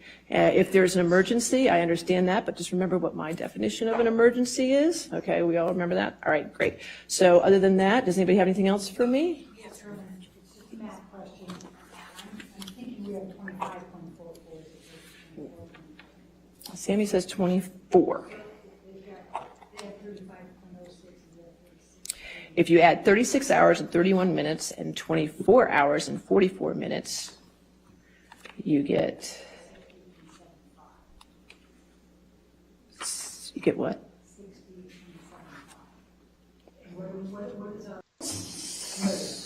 We're good? All right, we'll see you Monday, May 16th, 9 a.m. Next week, I don't anticipate I will hear from you. The day is going to be a little different, so we'll see. And then we'll try to break at 5. There may be times when we might go to 5. There we go. There we go. That's right. Okay. We'll see. And then we'll try to break at 5. There may be times when we might go to 5:30, as I told the jury. So I just want to make sure you know that. Since I won't see you tomorrow, I wanted to go ahead and give you your times as of this very minute of what you have used and what you have left, okay? Are you ready? Okay, Mr. Chu's going to try to use it with a highlighter. Let's wait. There we go. There we go. That's right. Okay. There we go. All right.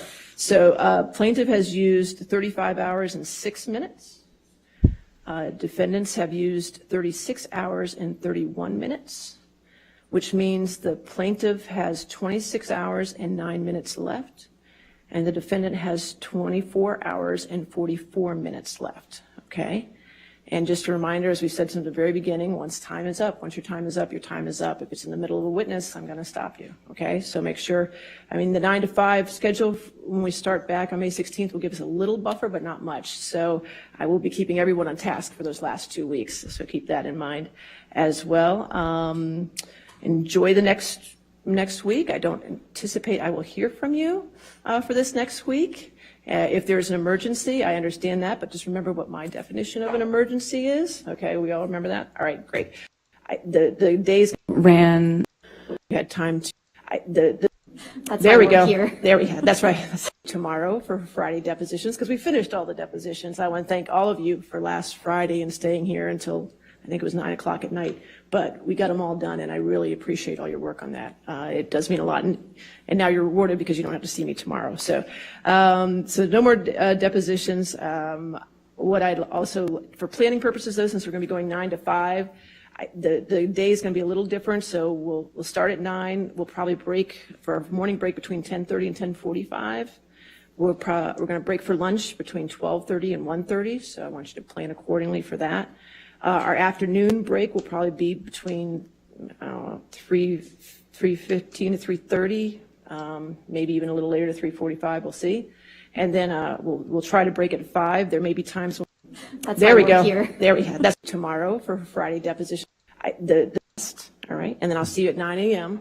on Monday, May 16th. Okay? All right, thank you.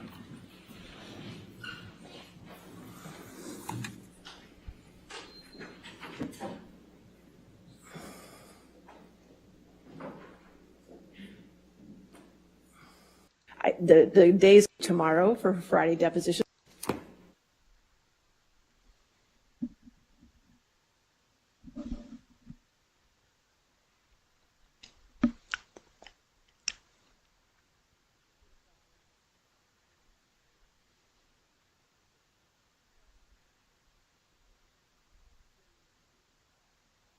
I won't see you tomorrow for Friday depositions because we finished all the depositions. I want to thank all of you for last Friday and staying here until I think it was 9 o'clock at night. But we got them all done, and I really appreciate all your work on that. It does mean a lot. And now you're rewarded because you don't have to see me tomorrow. So no more depositions.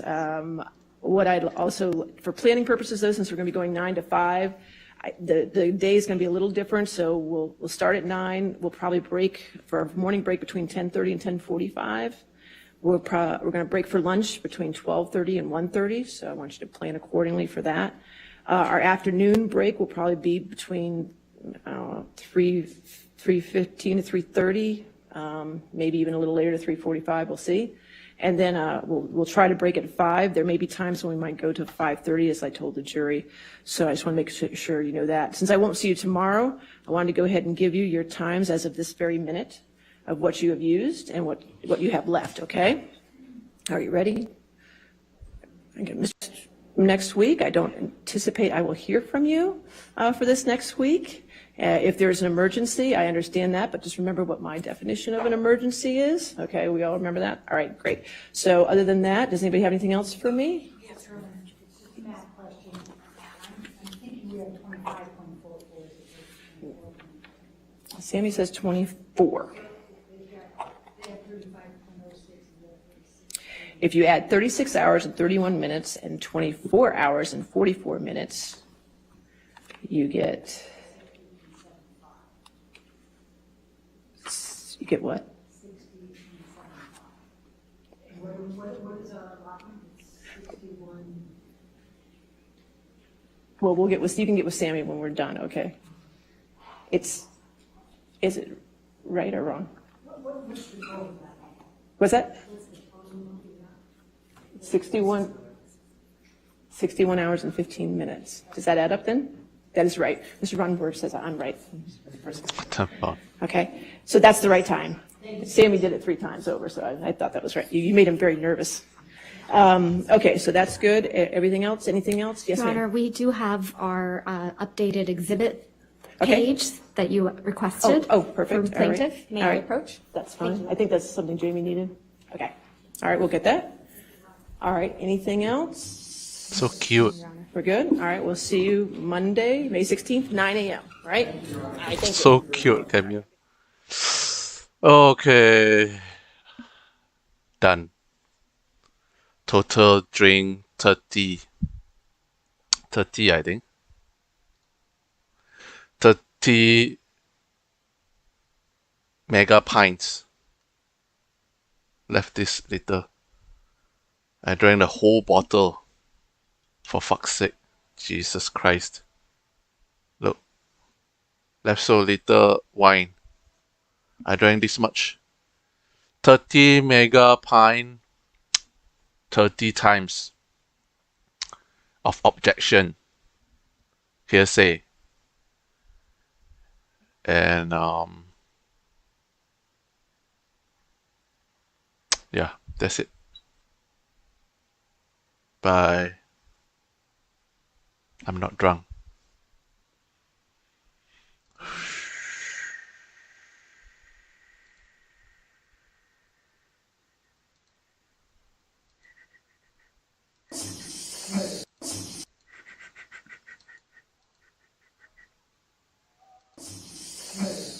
We're good? All right, we'll see you Monday, May 16th, 9 a.m., right? All right, thank you. All right.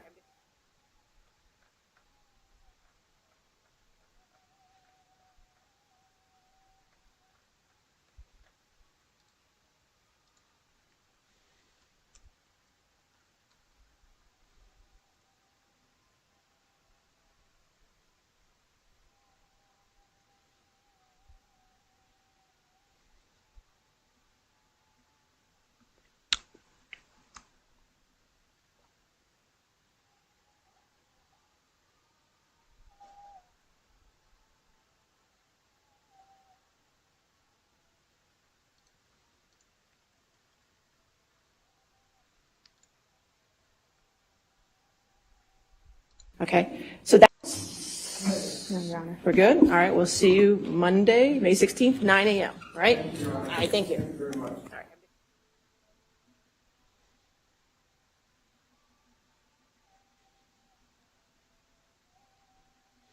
Elon's bad. I heard her blame him for everything, and I think it's not all true. Some obviously will be. Her next movie, shit happens. Funny.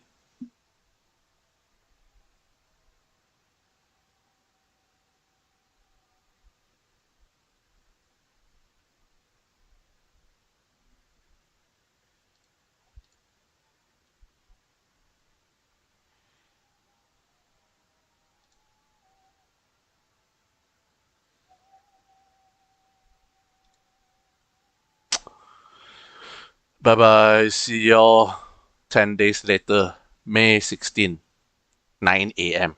Wow. Cannot believe it. So early. So early.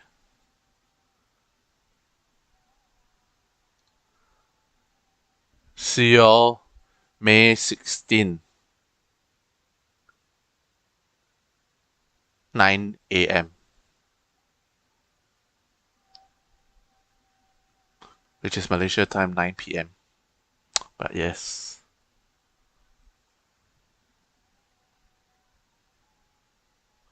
Oh, by the way, I drank 30 times, 30 mega pint because 30 camille objection what? Objection hearsay 30 times. So I drank 30 times this. From 2 a.m. until 5:30. Means I drank 3.5 hours. 3.5 hours. Crazy. I drank 3.5 hours. Almost 4 hours. Crazy. Bye. I'm done. Look at that. Virginia. He's holding his dick. What the fuck? Why is he holding his dick?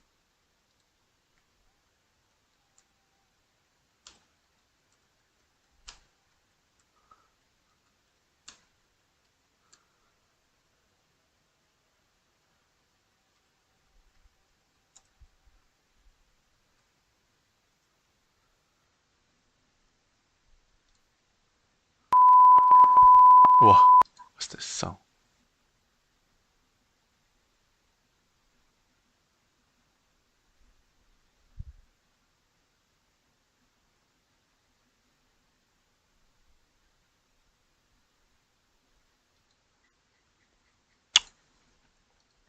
Done. I'm done.